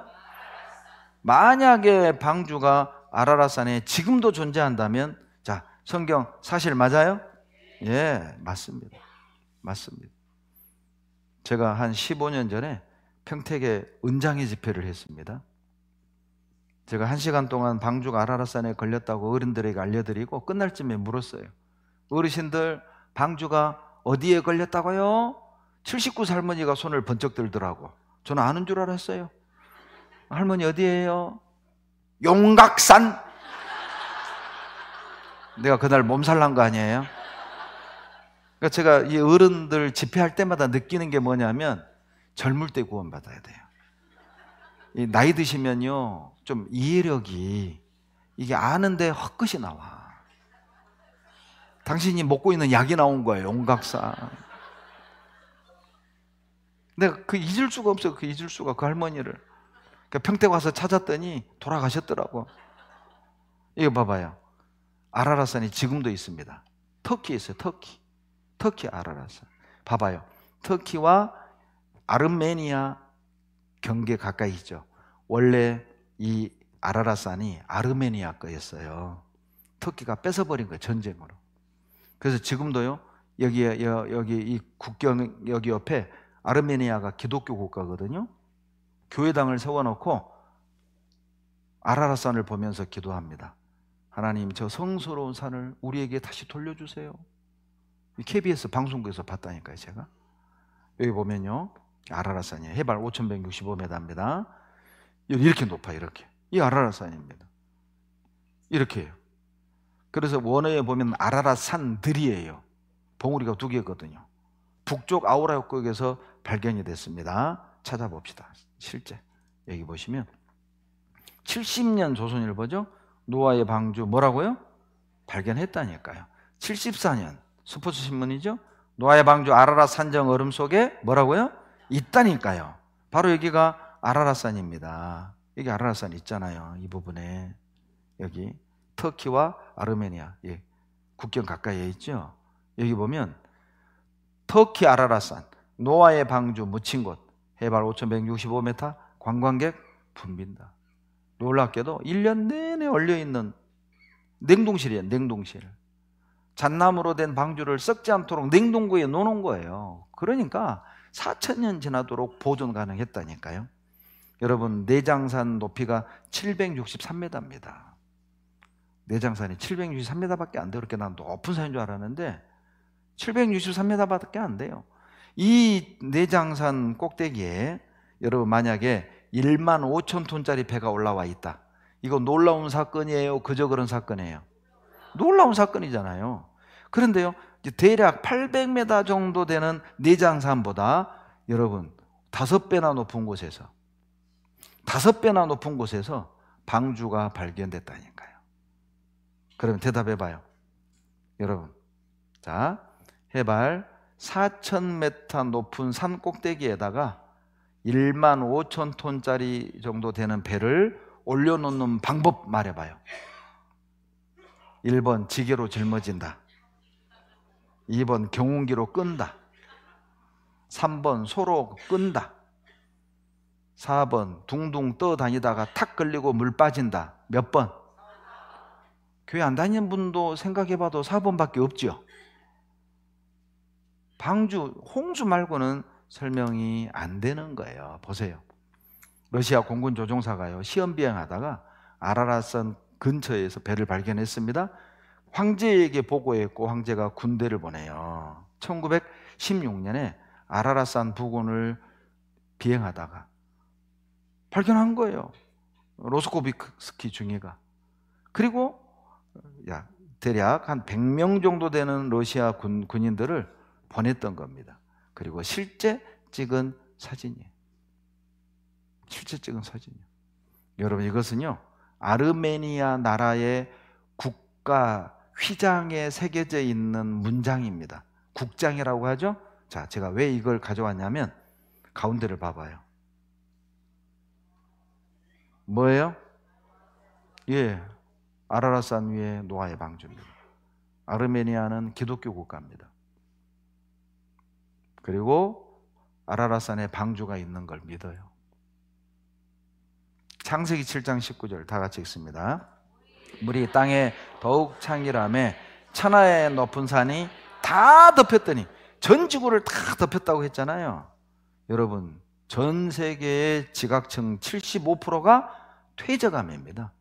물에 씻겨서 쌓인 암석이잖아요. 이게 퇴적암이. 중학교 때 배웠잖아요. 퇴적암. 여기 보면요, 전 세계가 물에 들어갔다 나온 흔적이 있는데, 자, 여기 러시아 보십시오. 블랙시, 흑해죠. 그 시끄러운 우크라이나, 러시아, 그 크림반도가 여기에요. 원래 우크라이나 건데 러시아가 뺏은 거예요. 봐요. 여기 흑해를요. 자, 이 로버트 벨러드라는 탐험가가 잠수함을 타고 들어갔네요. 흑해 바닥에서 뭘 찾은 줄 아세요? 놀릴 준비하고 보세요. 집터, 벽, 지붕, 기둥들의 잔해예요. 이 흑해 속이요, 과거에는 도시였던 거예요. 언제 여기가 바다가 돼버렸을까? 홍수 말고는 설명이 안 됩니다. 한두 개가 아니에요. 한두 개가. 여기 보면 미국에는 그랜드 캐년이 있죠. 홍수 흔적이라니까요. 제가 2006년 10월에 다녀왔어요. 제가 애틀란타에 5개월에 있었는데 라스베가스에서 전도인 수련을 했습니다. 라스베가스에서 남서쪽으로 한 5-6시간 가면 그랜드 캐년이 나와요. 견학을 갔어요. 노아의 대홍수 흔적 보시죠. 그랜드 캐년이 얼마나 높냐? 여기 봐봐요. 우리는 이 노스림으로 갔는데 2516m예요. 한라산이 1950m니까 한라산보다 600m나 더 높다니까요. 그랜드 캐년이. 그런데 그렇게 높은 산 봉우리 좀 봐봐요. 같이 갔던 목사님들입니다. 일자예요. 산 봉우리가 일자예요. 이거 봐봐요. 산 봉우리가 일자예요. 아니 2500m 산 높이 봐봐요. 삐죽삐죽 솟아야 될 거 아니에요. 일자라니까요. 여기서 어떤 목사님이 농담으로 한 말입니다. 목사님들, 그랜드 캐년이 홍수의 흔적이라고 배우지 않았습니까? 찾아봅시다. 그럽시다. 그리고 나오면서 제가 길가에 있는 걸 찍은 겁니다. 뭐예요? 예, 저게 어패류 한두 개가 아니라니까요. 솔직히 제가 목사만 아니었어도 이거 진짜 깨가지고 가지고 오고 싶더라고요. 근데 목사라 그럴 수도 없고 사진만 찍었어요. 봐봐요. 한두 개가 아니야. 그러니까요, 그랜드 캐년이 바닷속이었다는 건 다 인정합니다. 그때가 언제예요? 성경은 그때를 말하고 있잖아요. 예? 성경의 기록과 지구상의 많은 어떤 환경적인 상황들이 일치한다니까요. 또 볼리비아에도 홍수 흔적이 있습니다. 저희가요, 평택이 칠레를 후원을 합니다. 제가 2번을 갔다 왔는데 칠레 바로 옆이잖아요. 볼리비아는 봐봐요. 칠레와 페루에 막혀서 바다가 없는 내륙입니다. 그런데 저희가요, 여기 이끼께를 후원하거든요. 칠레 이끼께. 근데 이끼께 바로 옆에 하얀 부분 있죠. 여기가 바로 그 유명한 볼리비아 우유니 소금 사막입니다. 여기를 갔습니다. 제 핸드폰에 내 차 위치 제가 캡처한 거예요. 여기 살라르 데 우유니. 살라르가 쌀이 스페니쉬로 소금입니다. 살라르 소금 평야입니다. 우유니 소금 평야. 여기 봐봐요. 이게 칠레에도 이게 소금 평야가 있더라니까. 그런데 워낙 우유니가 넓으니까 이게 유명하질 않아요. 여기 봐봐요. 이게 다 칠레 겁니다. 살라르 데 아스코탄, 살라르 데 카르코테. 이게 다 칠레에 있는 소금 평야예요. 얼마나 넓어요, 이것도. 내렸다니까요, 저희들이. 예? 여기가 얼마나 높냐? 해발 3723m예요. 지금 얼굴이 난장판이죠? 여러분 가봐봐요. 고산병 때문에 뭐 머리고 뭐고 막 생각도 안 나. 그냥 숨만 쉬는 것도 감사해. 와, 힘들어. 작년에 올해 1월에 또 칠레 갔다 왔거든요. 가자는데 내가 안 갔어요. 나 죽어 안 간다고 그랬어요. 이때는 멋모르고 갔어요. 멋모르고 속아가지고. 같이 갔던 형제들입니다. 예. 지금 웃는데 웃는 얼굴이 아니야. 예? 웃는데 웃는 얼굴이야. 이런 걸 썩 쏘라고 해요. 이게 다 소금이 소금.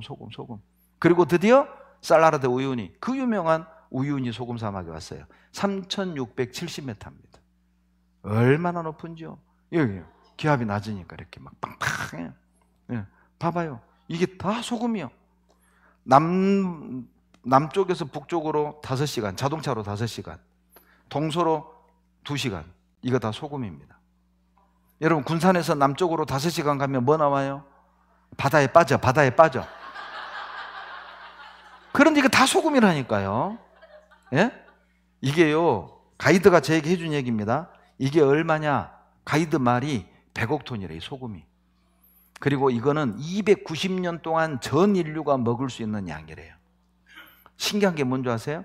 요거를 사각으로 딱 따내잖아요.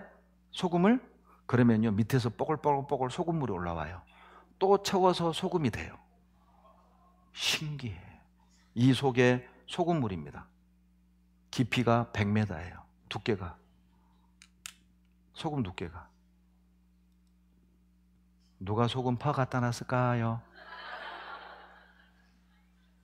이거 홍수 말고는 설명이 안 돼요. 봐보세요. 또 이 한가운데 잉카 오아시 섬이 있습니다. 제가 진짜 이게 가보고 싶었어요. 이 우유니 소금 사막 한가운데 섬이 있는데 그 섬이 어떤 섬이냐? 해발 3,733m죠? 자, 보세요.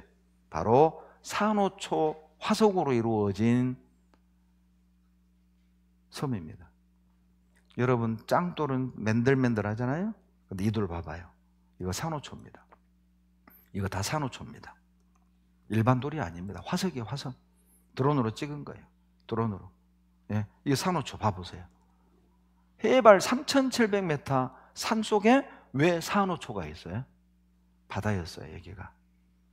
거기서 선교사님이 주워가지고 저에게 택배로 보내준 화석이에요. 봐보세요. 요거. 그리고요, 페루 선교사님이 몇 달 전에 저희 평택에 다녀가셔서 저에게 주인 이 사진이에요. 여기는 어디냐? 여기는요, 마운이라는 국립공원이에요. 칠레에 있어요. 페루에. 근데 여기는 얼마나 높냐? 4,550m야. 대단하죠? 그런데 여러분 무슨 흔적처럼 보여요? 예, 물이 흐르는 흔적입니다. 실제 물이 흐른 물자국이에요. 그리고 그 물의 흐름을 따라서 이게 무슨 화석인지 아세요? 조개입니다. 어패류, 암모나이트. 형제들이 유튜브에서 우연히 보고 목사님 가봅시다. 또 이 목사님 교회에서 가까웠대요. 가가지고 사진 찍은 거래. 이거 봐봐요. 물의 흐름을 따라서 굴러가다가 탁 바뀌어서 화석이 된 거예요. 한두 개가 아니야, 한두 개가. 예? 이분이 관리인인데 목사님이 2만 원 주니까 하나 가져가래. 가지고 50만 원 주고 기중기다가 포크레인 가져갔다가 요거 들어서 교회당 마당에 갖다 놨대요. 참, 아무튼 넘어갑시다. 여러분 몽골에도 홍순적이 있다니까요. 제가 몽골 6번 갔다 왔거든요. 몽골은요 러시아, 중국에 딱 갇혀있는 내륙 나라예요. 그런데 여기 보면 울란바타르 수도에서 제2의 도시 다란에서 러시아 쪽으로 15분 가면 오른쪽에 뭐가 나오느냐? 바로 여기입니다. 저희 큰딸입니다. 소금사막. 소금 호수요. 짜요, 짜. 바다가 없는 몽골의 분홍색은 다 소금 호수입니다. 중국에도 홍순적이 있습니다. 이건 백방비결전이라는 책입니다. 이 책을요, 지금 이제 천국 가셨는데 제 사촌 형님이 제가 광주에 있을 때 저희 놀러 오셨어요. 헌책방에 가서 이 책을 사오신 거예요. 형님 줘보세요. 제가 뚜껑 열어보고 깜짝 놀랐어요. 제가 서울중앙교회에서 말로만 듣고 배웠던 내용을 직접 눈으로 본 겁니다. 여러분 점쟁이들이 점괘가 안 나온다 할 때 점괘, 이게 괴입니다. 이걸 가지고 남자 여자 궁합을 보는 거예요. 그런데 이 위의 내용 여기만 확대해 드릴게요. 한문 읽을 줄 아시면 읽어봐요. 찬한 태고의 비유괴라. 태고 쪽에는 이런 괴가 없었다. 홍수로 인하여 세상이 몰사할 때 나라는 사람이 방주를 만들어 자기 일가 식구 8명이 살아남았고 팔 때리기까지 집단 생활을 했는데 전해 내려온 말에 의하면 나라는 사람이 혈기가 있는 만물, 수컷 한 마리, 암컷 한 마리 구원했다. 노아 홍수잖아요. 제가 중국에 가서 이걸 보여줬더니요, 중국 사람이 저를 찾아왔어요. 목사님, 이 책은 중국 전설에 의하면 하늘이 인간에게 내려준 선물이라는 전설이 있고, 그리고 우리 중국인의 조상이 누아입니다. 누아라는 우리 조상이 홍수와 싸워 이겨서 우리 중국인이 탄생된 겁니다. 노안디.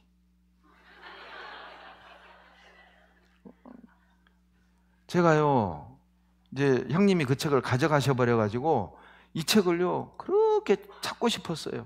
그래서 제가 한 7년 전에도 인터넷 검색했는데 못 찾았거든요. 3주 전에 샀어요. 3주 전에 샀어요. 제가 깜빡 잊고 안 가져왔네요. 또 군산 가져오려고 산 건데. 네. 사진으로 보세요. 이거 봐봐요. 여러분 중국의 인민일보죠. 나, 방주, 화교, 유적, 수토, 유실, 노출, 원형. 노아, 방주, 유적이 확실히 존재한다. 비에 의해서 흙이 쉽게 내려가가지고 원형이 노출됐단 말이에요. 여기 보면 여러분 삼천포에 와룡산이 있거든요. 와룡산 꼭대기가 세선봉이에요. 800m입니다. 그러니까 내장산보다 더 높죠. 이게 강사 숙소 창문 열면 와룡산이 보여요. 그런데 이 뒷면에 뭐라고 새겨져 있는지 아세요? 자, 여기 제가 강사 숙소에서 찍은 와룡산 꼭대기입니다. 이 꼭대기 그 비석 뒤에 먼 옛날 와룡산이 바닷물에 잠겼을 때 이곳에 새 한 마리만 앉을 수 있었다 하여 무슨 봉? 세선봉이라 함. 삼천포도 바닷속이었어요. 어디든 대홍수 피할 수 없는 역사적 사실입니다. 자, 우윤희 소금사막 보여드릴게요. 여기는 해발 3,656m 우윤희 소금사막입니다. 남북으로 5시간, 동서로 2시간을 달려도 소금사막입니다. 두꺼운 것은 145m 두께로 소금층을 이루고 있습니다. 그러면 맛을 보겠습니다.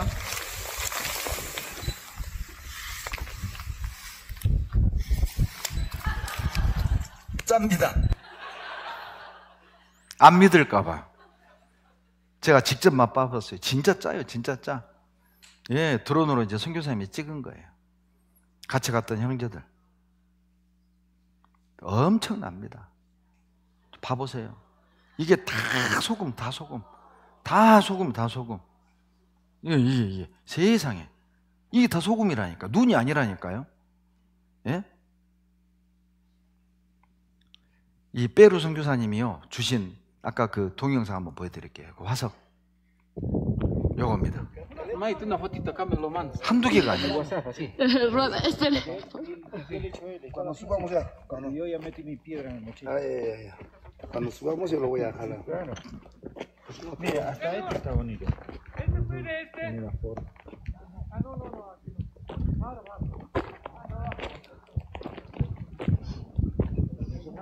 여러분 전 세계가요 물속에 들어갔다 나온 흔적이 다 있다니까요. 도대체 이 노아의 홍수하고 여기 사는 나하고 무슨 상관이 있습니까? 상관이 있어요. 누가복음 17장 화면 보시죠. 26절로 27절 다 같이 읽습니다. 노아의 때에 된 것과 같이 인자의 때에도 그러하리라. 노아가 방주에 들어가던 날까지 사람들이 먹고 마시고 장가들고 시집가더니 홍수가 나서 저희를 다 멸하였으며 17장 30절 다 같이 읽죠. 인자에 나타나는 날에도 이러하리라. 여러분 노아의 시대의 사람들이나 예수님이 다시 오실 때 사람들이나 똑같대요. 어떻게? 먹고 마시고 장가들고 시집가다가 다 죽었어요. 그림으로 그릴게요. 노아의 때 사람들이나 오늘날 군산 사람들이나 똑같대. 어떻게? 먹고 마시고 장가들고 시집가고 사고팔고 신고 집 짓다가 죽었단 말이에요. 여러분 이게 죄란 말이 아닙니다. 이것이 죄여서 망했다는 말이 아니라 자기 영혼과 말씀에 무관심해서 죽었다 그 말이에요. 오직 관심이 어때요? 먹고 마시고 장가고 시집가고 사고팔고 신고 집 짓고. 여러분 요즘 인터넷 들어가면 순 먹방이죠. TV도 순 먹방. 그러죠? TV 프로도 보면 짝짓기, 우리 결혼했어요, 짝 이런 거. 그러죠? 그리고요, 이게 홈쇼핑, 사고 팔고 홈쇼핑. 이거 우리 시대 아닙니까? 여러분 그 사람의 수준을 알려면요, 멋진 양복 입고 예쁜 뭐 양장 입어서 뭐 신사숙녀 아닙니다. 그 사람의 수준을 알려면 그 사람의 관심사를 보면 알아요. 그 사람의 관심사가 그 사람의 수준이라니까요. 겉은 속일 수 있어요. 신사처럼 숙녀처럼 이렇게. 이 사람 봐봐요. 참 기가 막힙니다. 이 사람. 야, 세상에. 자동차에다 핸드폰 번호를 화투장으로. 이 번호 얘기해봐요. 몇 번이에요? 011에 546에 9984. 이렇게 잘 맞추는 교회 처음이야. 뭐 하다 오신 거예요? 여러분, 자, 이 찻주인 마음에는 뭐가 가득 들었어요? 예, 이게 이 사람 수준이라니까요. 자, 그러면 나는요, 예? 지금 이 시간에도요, 막 돈 벌 생각, 술 마시러 갈 생각, 예? 도박하러 갈 생각, 운동하러 갈 생각, 게임하러 갈 생각. 이게 여러분 수준입니다. 여러분, 이번 한 주간만이라도 우리 진리에 대해서 한번 생각해 봅시다. 인생의 참 목적에 대해서 한번 우리 찾아봐야 되지 않겠습니까? 아니, 내가 왜 사는지는 알고 살아야 되지 않겠어요? 니체라는 사람이 유명한 말을 했더라고요.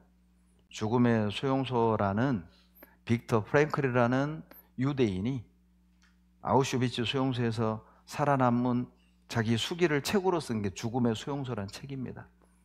그런데 그 책을 보면 유대인의 잔악상을 고발한 책이 아니라 빅터 프랭클이, 이분이 정신과 의사거든요. 정신과 의사 입장에서 정신과적 과학적 관점으로 수용소에서 살아남았던, 생활했던 그 죄수들과 그 독일 간수들의 그것을 정신분석학적으로 쓴 책이에요. 저는 개인적으로 엄청나게 도움이 많이 됐습니다. 그 책 중에 이런 내용이 나옵니다. 니체가 뭐라고 하는지 아세요? 왜 사는지를 아는 사람은 인생의 많은 문제를 견딜 수 있다.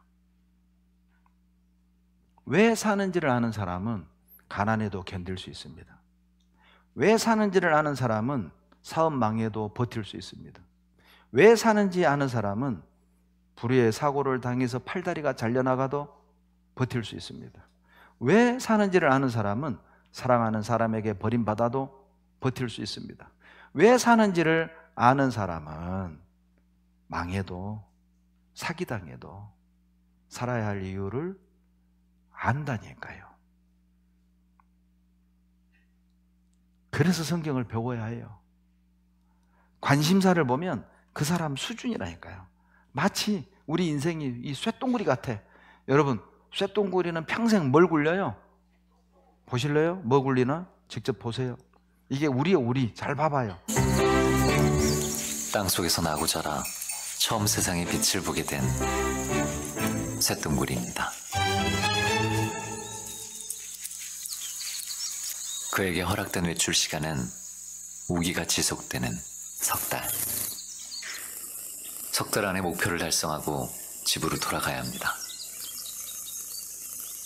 쇳덩을 만들어 가야 돼요, 집으로. 첫 번째 목표는 식량입니다.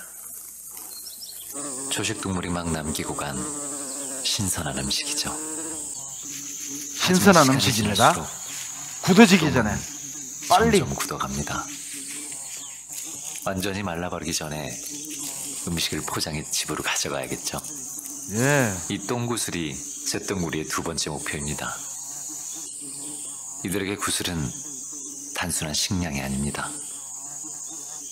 암컷에게 자신의 능력을 보여주는 수단이 되기도 하죠. 이거 봐요. 짐승들도요, 세상에. 아무튼 수컷들은 불쌍해. 이 쇳덩구슬 사이즈를 보고 암컷이 달라붙는데요. 봐봐요. 지금 이 암컷이 딱 달라붙고, 지금 이제 수컷은 지금 이 쇳덩 이거 식량도 구했지, 암컷도 구했지, 의기양양하게 딱 집으로 가는 거 봐봐요. 부러워. 봐봐. 암컷을 옆자리에 태우고 지금 막 어깨 힘들어가 있죠. 가는 것이 응? 수컷 쇳덩구리의 세 번째 목표. 아직 짝을 찾지 못한 솔로들은 구슬을 사수하기 위한 전쟁에 돌입합니다. 세상에 이제 똥 때문에 싸워. 봐봐요. 아주 피 터집니다.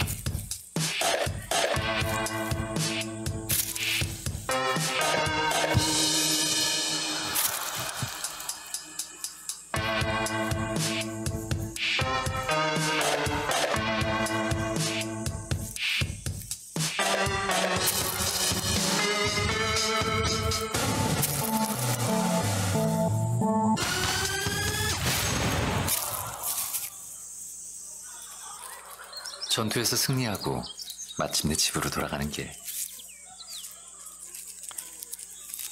그런데 문제가 있습니다. 뒷다리로 구슬을 굴리려니 앞을 볼 수가 없죠. 햇빛의 각도로 집을 찾아가요. 그럴 땐 먼 별에서 온 빛이 도움이 됩니다.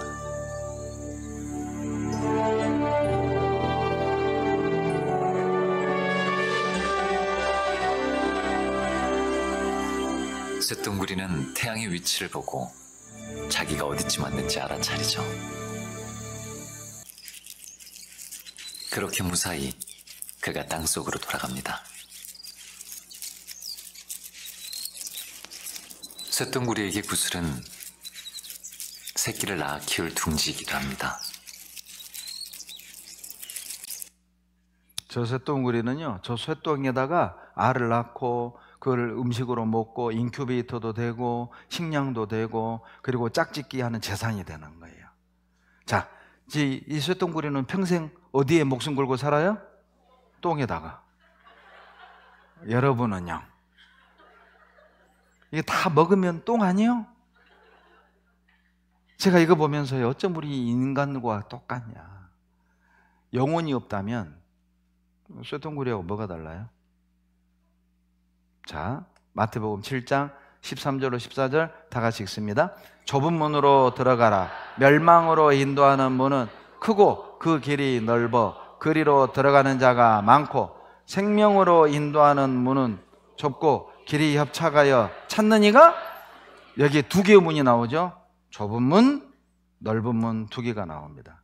놀랍게도 인간을 한문으로 이렇게 쓰는데 인간의 뜻이 뭐냐? 문으로 들어가는 날이 있다. 이게 인간이래요. 이 문은 두 종류의 문이죠. 넓은 문, 좁은 문입니다. 우리는요, 이 가운데에 서 있는 거예요. 자, 넓은 문을 향해 가는 사람, 좁은 문을 향해 가는 사람, 두 종류 사람이 있다니까요. 그런데 이 넓은 문은 끝이 멸망이에요. 좁은 문은 끝이 생명입니다. 수많은 사람이 이 넓은 문으로 향해 가고 있는 겁니다. 세상엔 수많은 길이 나의 앞에 있지만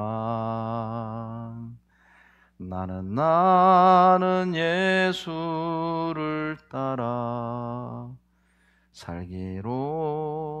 살기로 해서 사랑하는 친구여,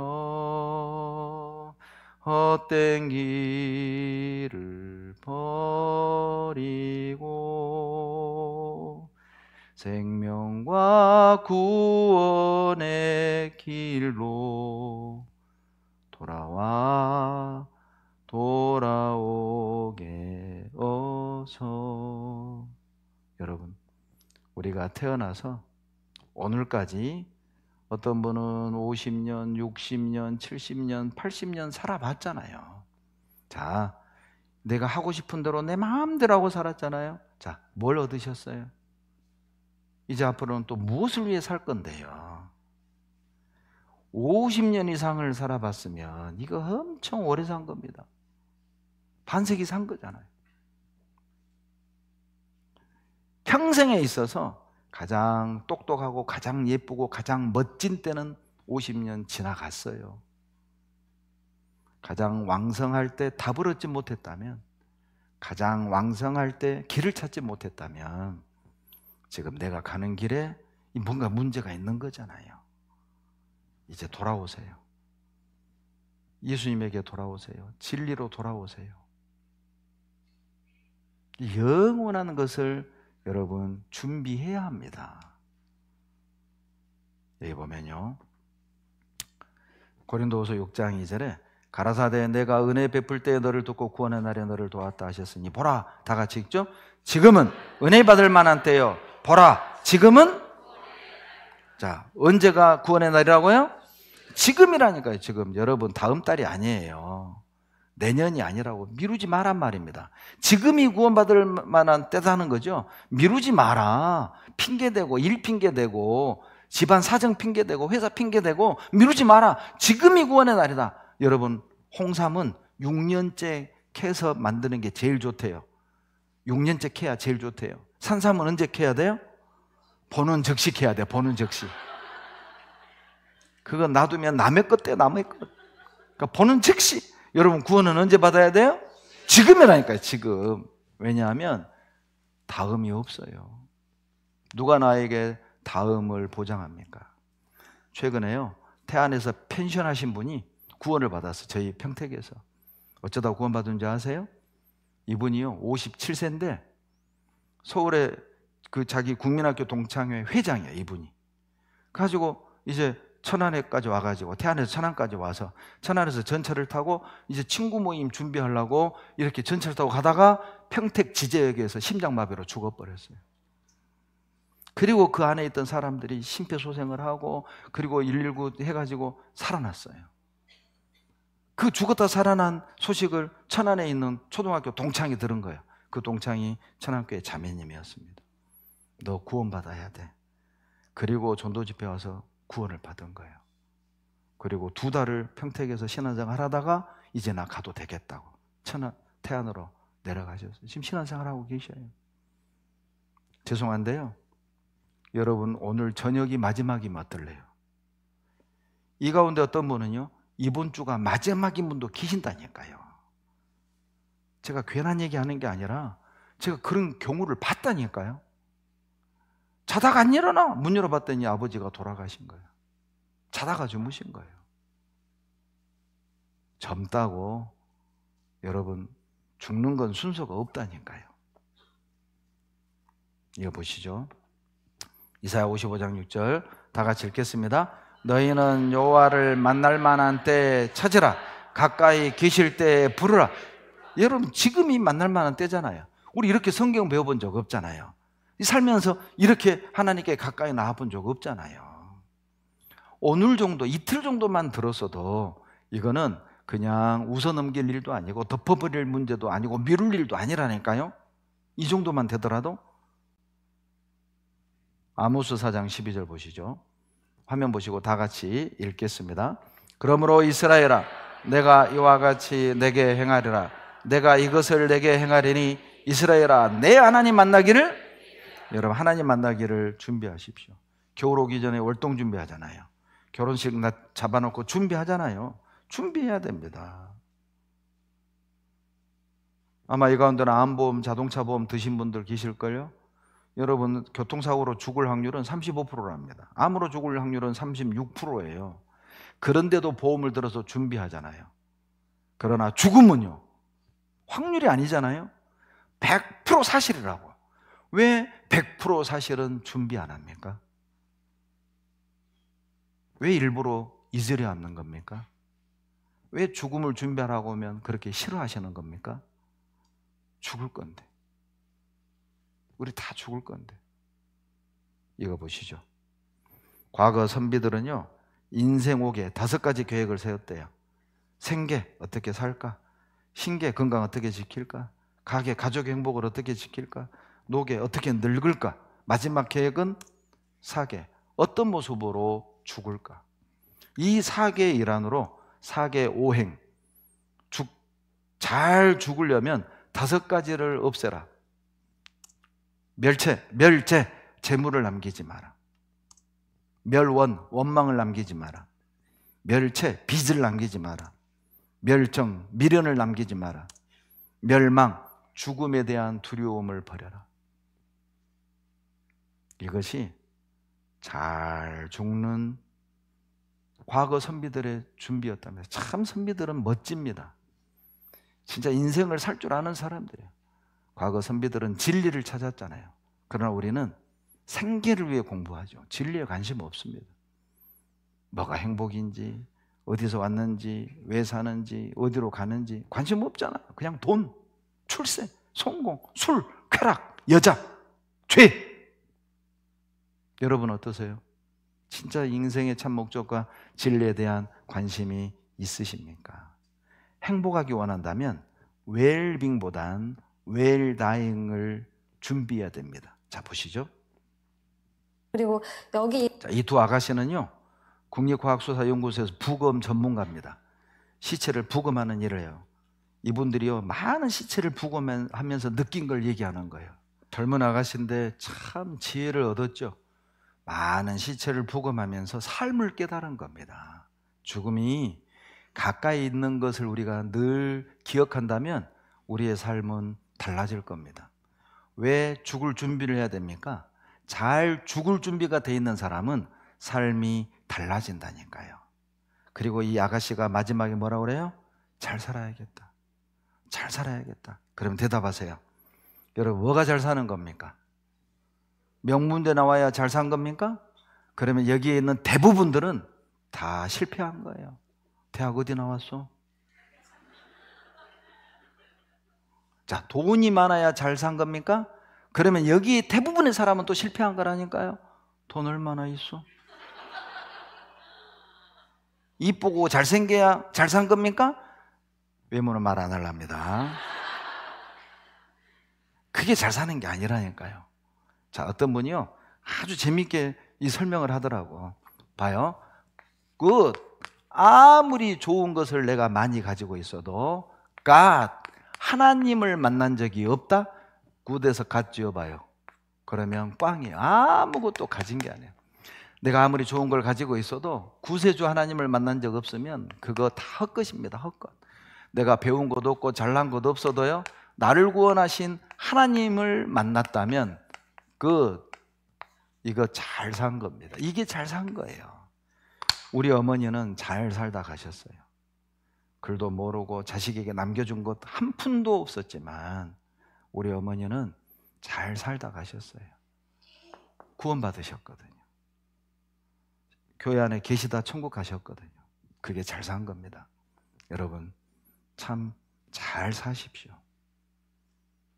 여러분의 인생을 재산으로, 학력으로, 권력으로 평가하실래요? 욥기 34장 4절 다 같이 읽겠습니다. 우리가 스스로 옳은 것은 택하고 무엇이 선한가 우리끼리 여러분 알아봅시다. 제가 다니라고 하지 않잖아요. 교인되라고 하지 않잖아요. 알아보시자는 거예요. 다니고 말고는 여러분이 결정할 일이죠. 알아보고 결정하시자는 거죠. 끝까지 알아봅시다. 마지막 제가 시 한 편을 소개해 드릴게요. 김소엽 시인이 쓴 시입니다. 죽음은 마침표가 아닙니다. 죽음은 마침표가 아닙니다. 죽음은 영원한 쉼표. 남은 자들에겐 끝없는 물음표. 그리고 의미 하나 땅 위에 떨어집니다. 어떻게 사느냐는 따옴표 하나. 이제 내게 남겨진 일이란 부끄러움 없이 당신을 해후할 느낌표만 남았습니다. 죽음은 마침표가 아니에요. 영원한 쉼표, 영원한 안식에 들어가는 거예요. 남은 자들은 그것을 생각해야 된다니까요. 우리도 죽음을 넘어가면 아마 놀라운 일을 경험하게 될 겁니다. 기도하겠습니다. 사랑이 많으신 하나님, 도와주시옵소서. 하나님의 말씀을 가볍게 듣지 않게 도와주시옵소서. 마음을 기울이고 다하여 끝까지 관심을 갖고 듣는 가운데 하나님이 주시는 구원의 은혜와 사랑을 깨닫게 도와주시옵소서. 내일도 모든 분들이 말씀 앞에 나와 놀라운 하나님의 말씀을 다 들을 수 있도록 도와주시옵소서. 예수님 이름으로 감사하며 기도드렸습니다. 아멘.